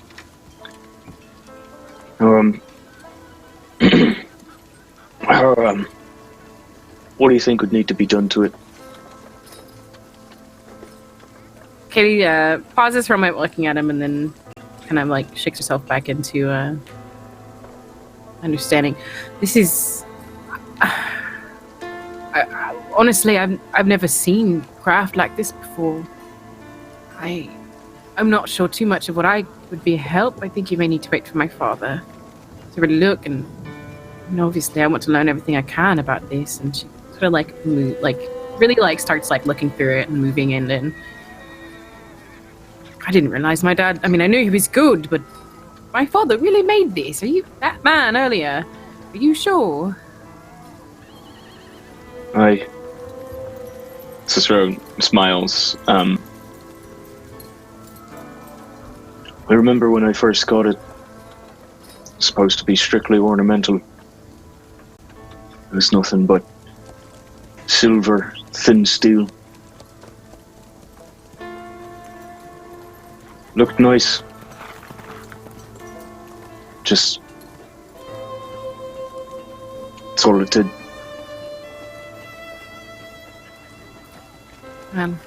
It's not ugly, that's for sure.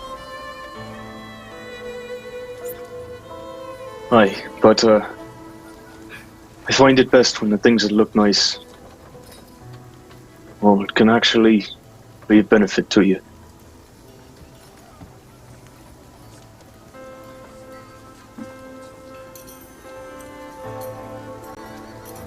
I think that would make a bit of sense. Perhaps I'll try that on my dad and trying to convince him to let me stay night. You know, I'm not just going to give up and let you run off and me stay here and man the blacksmith shop. No, I don't think I could stand to lose a friend like you now. You certainly have benefited me. And, well, if it's not too bold, you look nice too. Besides, if I wasn't here, who'd fight away all the awful women who tried to marry you? You know, until the right one comes along, that is. You're right, and till the right one comes along.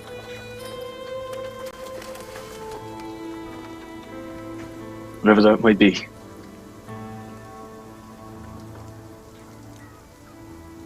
Cicero just kind of falls silent as his awkwardness gives him lockjaw. Get the Septum Birch. One blissful moment of reprieve. Septum Birch, what are you up to? Oh boy, coming down off that hand high for sure.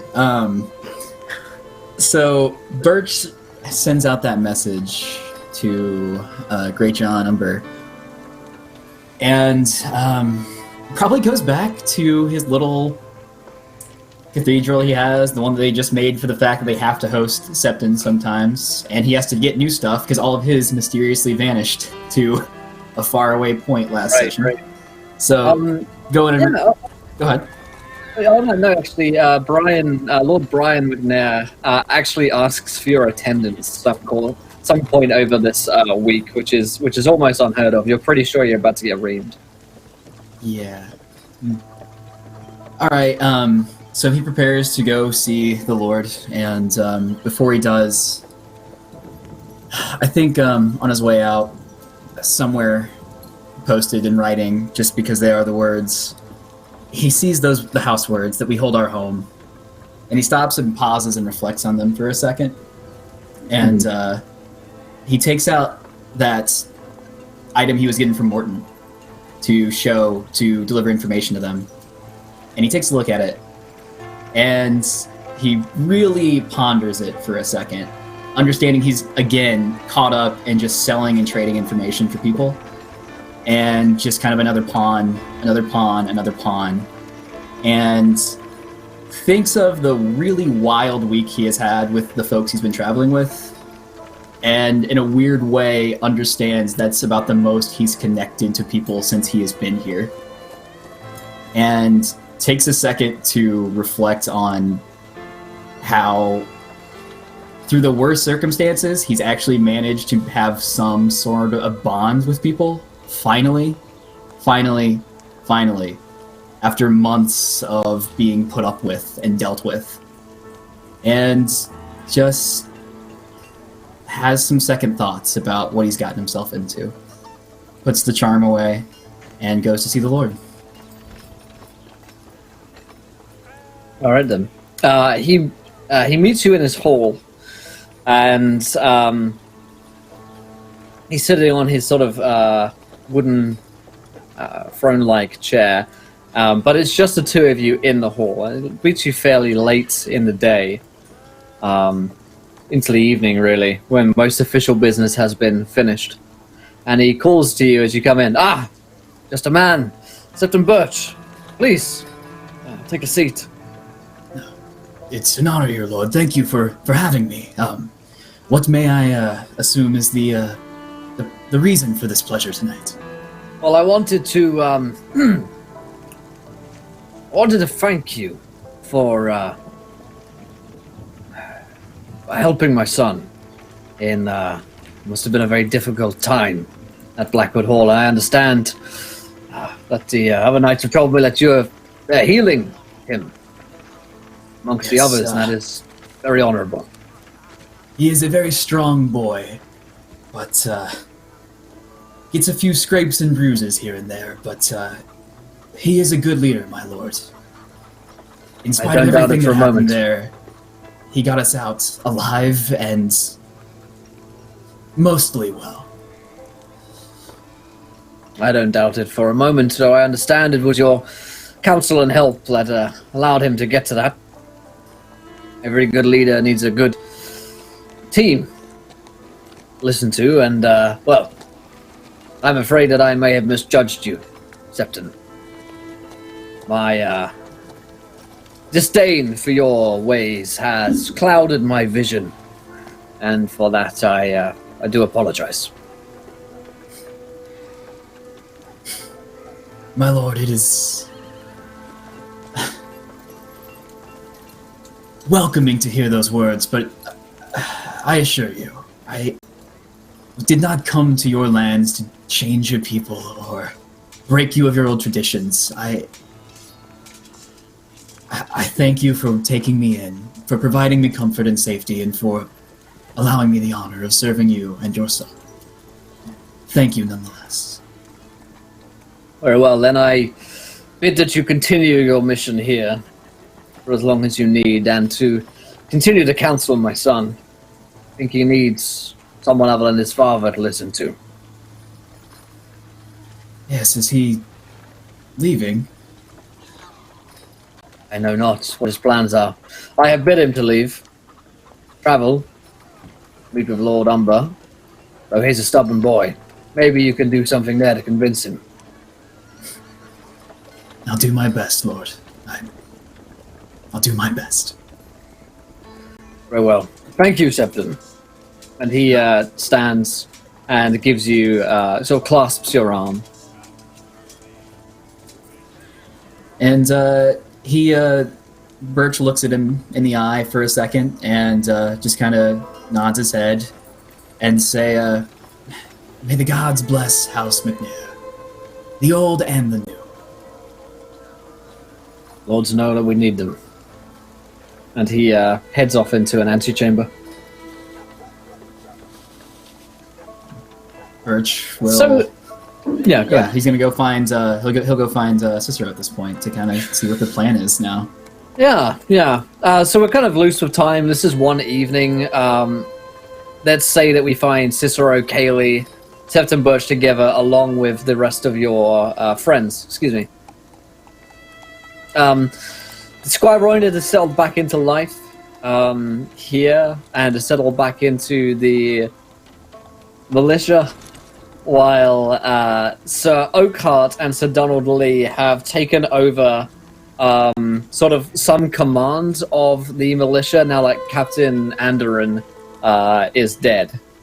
So pretty swiftly, Lord McNair took them into his service, and the two of them have been basically training and raising the army together. They both have distinctly different styles of doing so. So Donald Lee is all about positive reinforcement, while Sir Arvin Oakhart is all about negative reinforcement. Together, they make something of a bizarre dream team, though they really hate working with one another. In one way or another, they really don't get along too well when it comes to working professionally together. But somehow it's working. So for that part, they will meet you, as they probably likely do most evenings now, at the tavern in Blackwood Hall, to meet you guys for the drinks of the evening, basically. So you guys are already at the bar, and you see Sir Donald Lee coming in, sweating profusely. Behind him is Sir Arvin Oakhart. Donald says, good to see you all. He clasps you all around the back, seemingly revived his jovial vigor, and says, we have been out there all day in the field sweating with just me, 50 men, and a lot of lance work, so it's been intense. As you can imagine, I could really do with a stiff drink after that. How's it going in here? Well, it's good to see you back to your old ways, I suppose. I'm feeling much better, Miss Tarbeck. Sir Tarbeck, as I should say. Kaylee is fine, honestly. Very well. Kaylee, yes, I'm feeling much better for returning to Blackwood Hall, having found a purpose once again. Even if my friend here and colleague, Sir Oakhart, does not agree with my methods. Sir Oakhart has downed one shot and is deep into his second and third, as he looks over across the bar and nods. They're getting there, Lord Cicero. We're getting there, step by step. It's been a very long week. Downs another shot, and Donald Lee, it really has, but it's been good. One of the best weeks I've ever had. What have you all been up to? Just, it's good to be home, but received orders from my father to leave, to meet with the Umbers. I see. Very well. When do you leave? As soon as we can.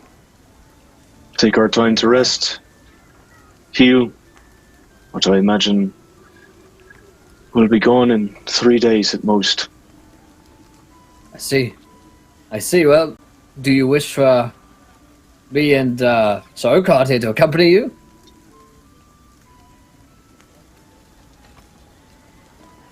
I think it best that you stay with troops.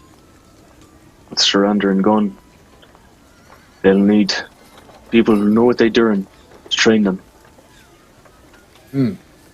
We'll take a detail of knights, men, people who can protect us. Any road is dangerous for anyone associated with McNairs, especially now. Very well. Well, I will be sad to be here without your presence, but nonetheless I will perform my duties. Miss the three of you greatly. I will pray for you every single night. We would love to have you with us, Absolutely, and when I'm there on my own each night, praying, thinking about you, I will miss you. But there's naught to be done about it, other than have a good stiff drink now. Recount some tales together. What say you? I think that sounds grand. Oh, before I forget as well, I had an idea that I wanted to run by you, Lord Cicero. You see, I was thinking, this thing doesn't have to come to war. Whilst we have been branded traitors, there are no armies upon our doorsteps yet. Troop movements, we haven't seen anyone getting too close so far, so there may be still time for diplomacy to win through. What do you think to that?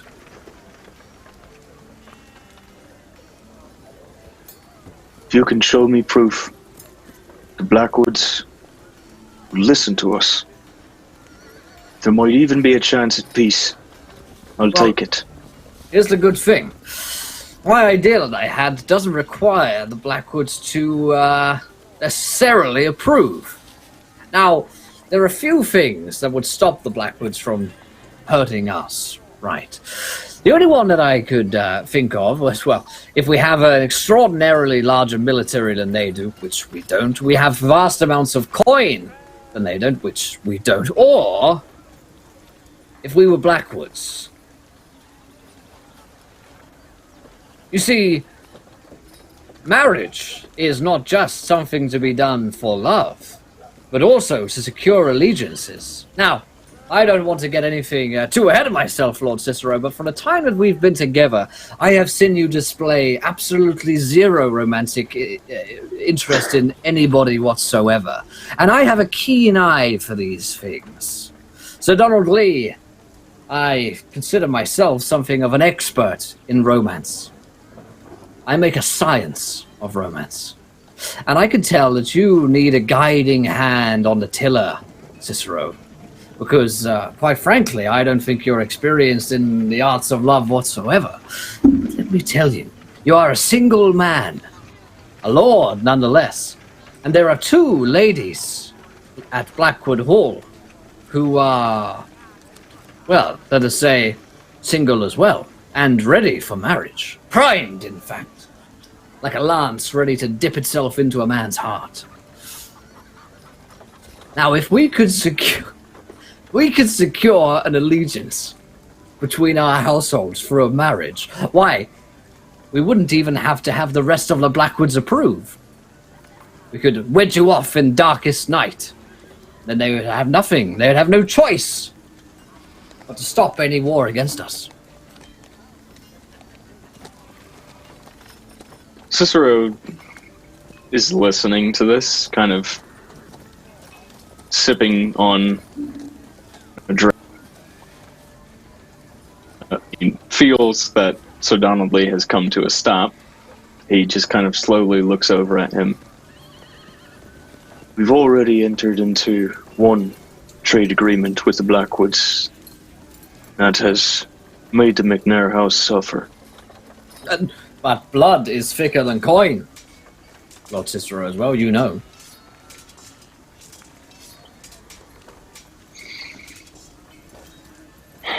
It's an interesting proposition, Sir Lee. It just so happens that, as an expert of romance, I happened to make the acquaintance of the 2 Lady Blackwoods while we were staying there at the tournament. Lady Amelia Blackwood and Lady Sophina Blackwood, both of marrying age, both rare beauties. You really think they'd wed someone who killed one of their own? Well, I have it on fairly good authority that Lady Sophina Blackwood was no friend to Michael. Indeed, if anything, they were at one another's throats almost constantly. Now, if we could somehow get a message to her, I believe that we could convince her that this is a course of action. She could do one over on the rest of her family, escape to McNair lands, and why, isn't it a romantic tale? Knightlyhood and love? What do you say, Septon Birch? You must have married people before. Of course I have, of course, but very few under the duress of immediate warfare and bloodshed. Cicero, do you want to connect your family with one so hell-bent on destroying the McNair home? Forever?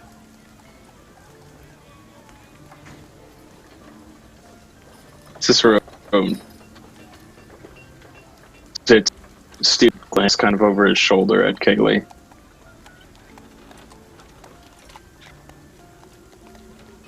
Talk with the Umbers. At this point, I'd almost prefer a war to a marriage with the Blackwoods. Think about your people. If it... The lives of hundreds, maybe thousands, could be at stake here, Cicero. I'm not one to tell a man who he should love, but, well, such things can stop wars. And I'm willing to fight by your side. It's just something that popped into my head. I wouldn't want there to be unnecessary death.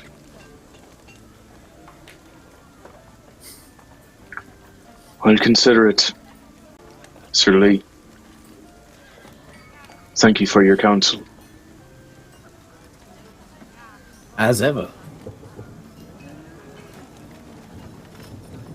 Even without a marriage, young lord, having the young Blackwood girl escape and come to McNair lands ensures a certain safety to the people. Certainly the Blackwoods would value getting their daughter back. Again, another insurance policy. A grim one at that, but they are no better. To hold one of their own hostage. One of their ladies.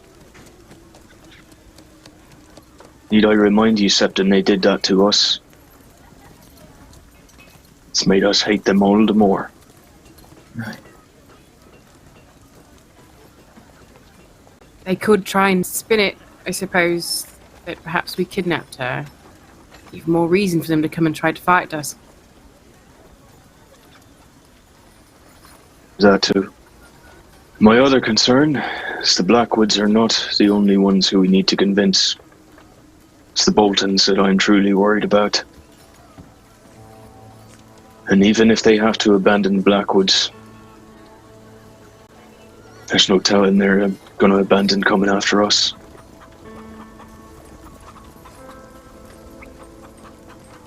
So I will consider it, Sir Donald Lee. And you do give wise, if not unconventional, counsel. But nonetheless, I'm glad to have you here.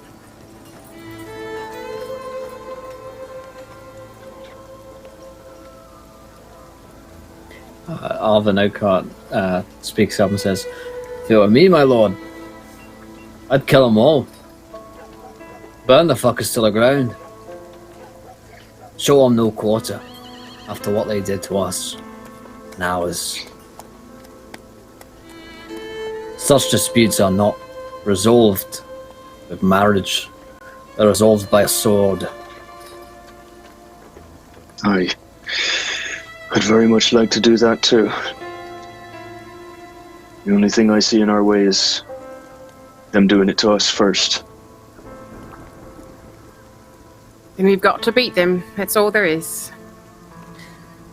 If you want, Lord Cicero, I can send a raven to Lady Sophina with a message from you.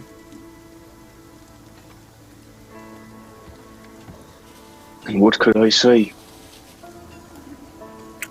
Sorry that I killed Michael. You must write a poem. No. There is a formality to such matters. We must write poetry for her. Women love poetry. What do you think when you think of Lady Sophina? Rare beauty, may I remind you. Long dark hair has she, fine bosoms, and wide, childbearing hips.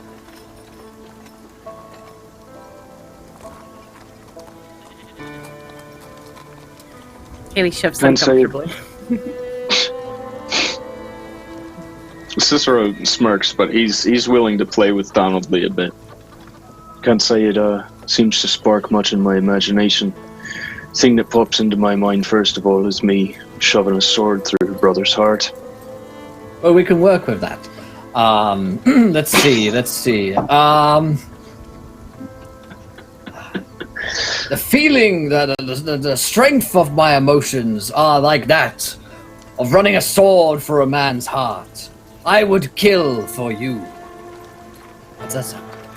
That sounded good to me. Conveys your strong emotions towards her. Somebody writing this down? No? I think it's best that you do. Maybe you can write something, and I can put my own personal touch on it. Very well. You'll sign it at the bottom and I'll write it. Then we'll send it off and see what she returns with. Most likely some favor of hers, which has a scent on it, a perfume, and some reply message. Perhaps the response we're looking for. I should make it known at this point that I can legally marry you two, and I would love nothing more to be standing by your side when you look into her eyes and say, I do.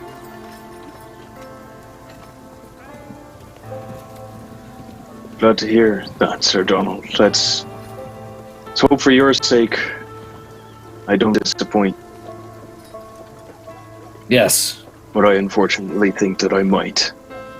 And Cicero takes kind of a final swig of his drink and sets it down and stands to leave. Kaylee stands as well. As unawkward as she can be about it. I think I might be off myself.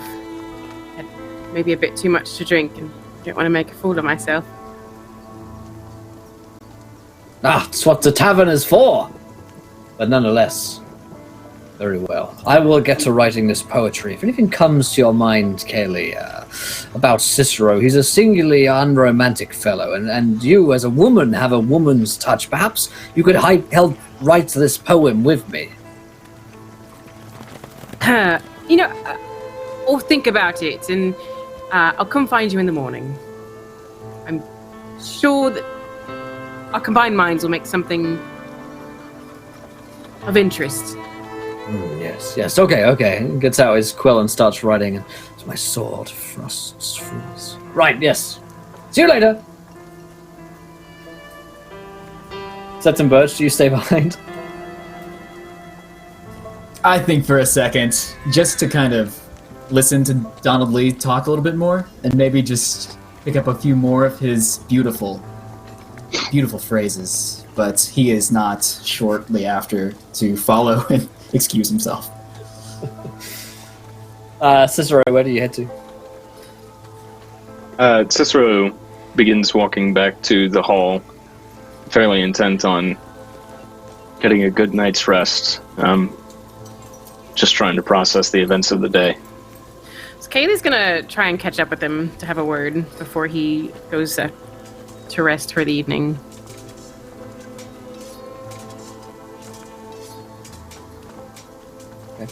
Okay. You catch up. Cicero, she kind of looks around. We didn't speak about the other night, but if it's best for... If it's best for the situation, I support your choices.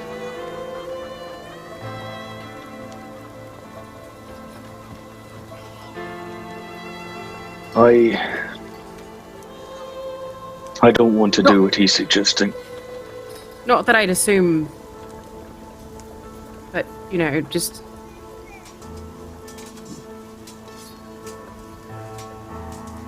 and she kind of looks at her feet, but... I don't want to see innocent people die. But... If I'm...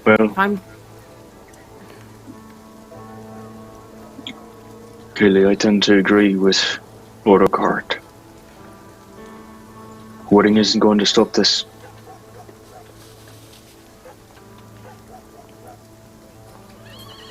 I think it only complicates things further.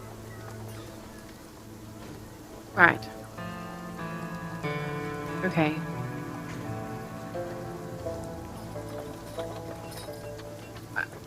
Yes.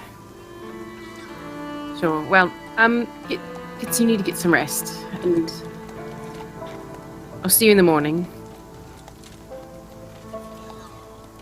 Aye, I'll see you then. Sister kind of shuffles his feet a little bit and then turns and starts to walk. Kaylee goes back to the blacksmith shop.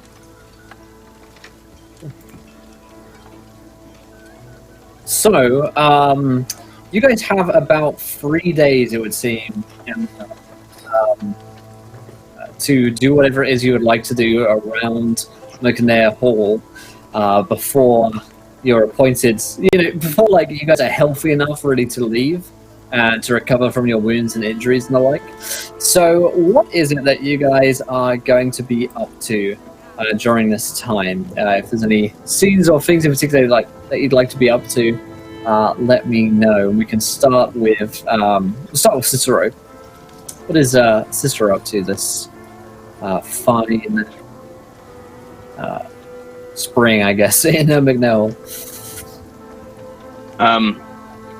Cicero is pretty intent on first and sorted out and getting that repaired. If Graham is willing to do so. Yep. But other than that, given the weight of this guilt that he feels for having put the McNair lands in this predicament, he throws himself pretty heavily into training and basically practicing with his sword, and now doing the best that he can to try and get better at using a lance and riding on horseback during combat. Okay. What about Kaylee? So Katie's going to end up spending a lot of time, I think, around the shop with her dad, helping him, working with him, trying to calm his anger about her being knighted. We never heard back about the dad. Graham sort of dies down a little bit. It seems that a conversation with Brian McNair puts him back at somewhat ease. He's not happy about it, but he's sort of been brought back round of the idea that a knighthood could come with land. If you're a landed knight, meaning that, you could win some great honor. It's just everything he never wanted for you, That's kind of his problem. All right. So I suppose that would probably be her best. And I don't think she's gonna catch Cicero too much. I think she's a bit worried that her presence may be something like, listen, shippers out there, okay? Listen, it's okay. But I would assume that she's probably a bit worried that her presence and in closeness to him could cause there to be more strife and everything. So she's probably going to spend a lot more time with her dad in the shop and working around, helping prepare things. But nothing special in particular. Yeah. That's fair enough. Okay. Anything for Septon Birch? Not much. A lot of walking the grounds of House McNair now that he is... After that talk with Lord Brian, he does feel a lot more welcome here, and as if he's actually beginning to fit in a weird way. And so just further reevaluation of what the hell he is going to do. There's also a lot of internal thought of what Andoran said about there being someone on the inside, because there's two possible options. It's either it's Birch who was spreading that, it's he himself, or there is someone else in here giving off that information. And that's disconcerting, that there would be a second inside man in this job. And so it's a lot of who the hell could this possibly be, and how do I learn anything else about this? So yeah, just a lot of stressful insight for Birch. Okay, cool. So, pretty much the next day, Sir Donald Lee finishes his poem and sends a raven off to Blackwood Hall, which he hopes will reach Lady Sophia Blackwood. He does this regardless of invitation for you to ask him to do so. But nonetheless, he is deeply excited about this possibility that he sees arising from this possible romance.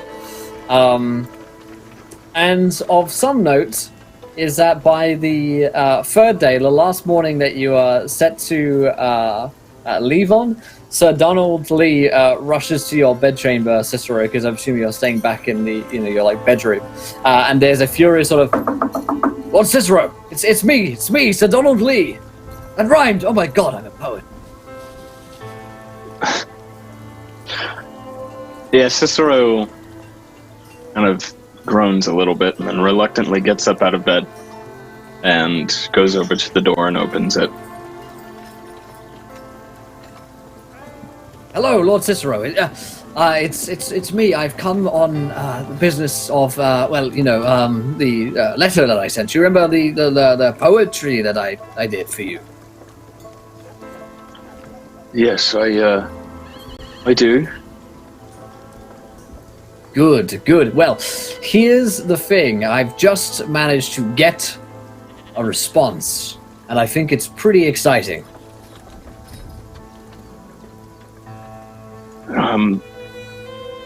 Cicero becomes just very noticeably peaks. And, what was this response? Well, and he unfolds the raven, explains the note as it goes, and says, "She's intrigued by your fine words," which is good because that means that the poetry was spot on. "She has no love for her dead brother." And she writes back here in this line in the poem here that being struck by your sword striking her brother's heart was like a bolt of lightning through her bodice. It's all very good stuff. She's quite the poet herself, in fact. And she wishes to meet you.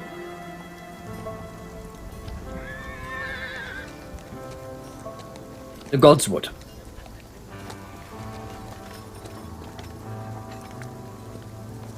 Godswood and Blackwood lands. Well, yes, that is the catch.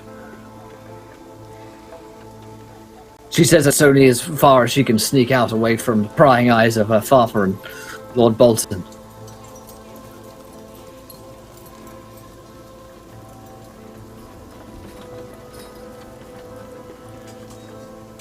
Given our imminent trip to meet with the Great John, I don't think that's possible right now. Sure, she understands that, but I encourage you to keep up this correspondence with her. If there is a diplomatic end to be achieved. What should I send back? Whatever you see fit. Know that I All right, if you say so. I'll do my best. just Right. Need inspiration to Troy. strike me again. Sir Donald. Try not to get carried away. Not sure what you mean, Lord Cicero. Just whatever you would do half of that. Right. Well, first things first, I need inspiration to strike me about... Yes, Lances. Don't worry, I'll have something sent off tonight. And he rushes away to write more poetry.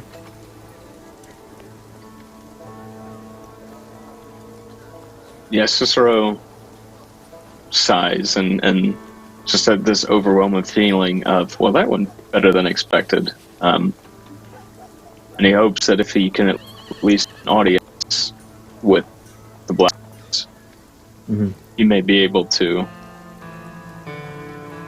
buy at least a little more time, stave off the war, if not prevent it. Okay.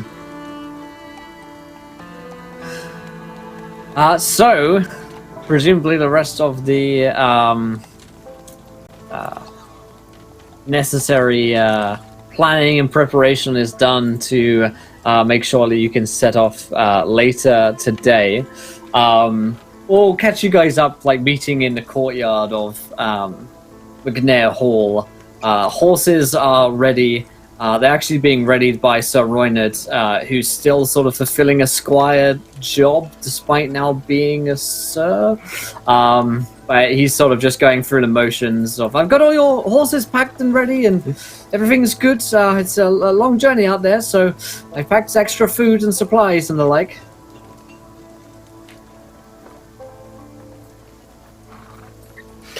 Very good, Sir Reynard. Thank you for your help. You're welcome. Would you like to accompany us? Well, I suppose, yes, I suppose I must, now that I am a knight. It is the kind of thing I should be doing. Haley So, walks over to him and kind of like tousles his hair. Besides, you wouldn't want us to go off without you, right? Absolutely not. All right. Well, I'll come. Good. We'll have an extra sword then. Some good company. Now, Cicero looks around. Are the other people who would be coming on them coming with them? Are they assembled there? Say that again for me. Sorry, you broke up a little bit. Are the other people that are coming with them, are they assembled there right now? Or Yeah, I Is that- imagine that you were traveling with like a small contingent of like house guard. But so, yeah, you'll spot Kaylee and Seth and Birch out there this morning as well, sort of getting ready, along with Squire Roynard, of course. You see that Sir Donald Lee and Arvin Oakart are there to say their farewells, as is your father, who is sort of coming over at this point to a group of you. He looks at you and says, "Right, so you're all prepared for your journeys then?" as much as I can be. Yes. All right. Well, you two look after him, okay? I'm relying on you. Try my Of best. course. All right. Well, best of luck to you. May you bring peace to our land, son. Do Don't everything settle you for can. any less. I will. Thank you, Father. I'll be home soon. Good. And he gives you a hug and sort of moves away so you can speak with Sir Donald Lee, who comes up, and there's a poem in one hand and sort of tears in his eyes as he grabs you, Cicero, in a big bear hug. I promise. I said to myself that I wouldn't cry. I'm going to miss you, Cicero. I hope that you bring great honor to your household. I'm sure that you will. Everything will be here ready for you when you're back. Aye.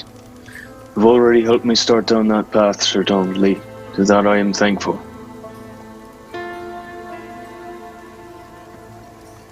You take good care of the men. I will. I will. As I look into each and every one of their eyes, I will see you.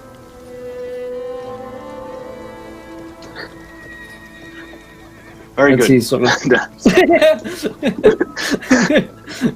he gives you this like super long, super intense, sad look, and then you sort of pull away from him. Arvin Oakart comes up and says, "I'll be seeing you then, my lord. Best of luck to you out there." Aye. Aye, you will. Thank you, Oakart. If you need anything, send a raven. We'll come running. Trust that you will. Couldn't ask for a better sword to be in my service. Or I'll axe, make for sure that these matter. I'll make sure these are trained up by the time you're back. You'll have a fighting standing army, should you need it. I hope that we won't, but the way things are going, no doubt that we will. See if we can't make things a bit better.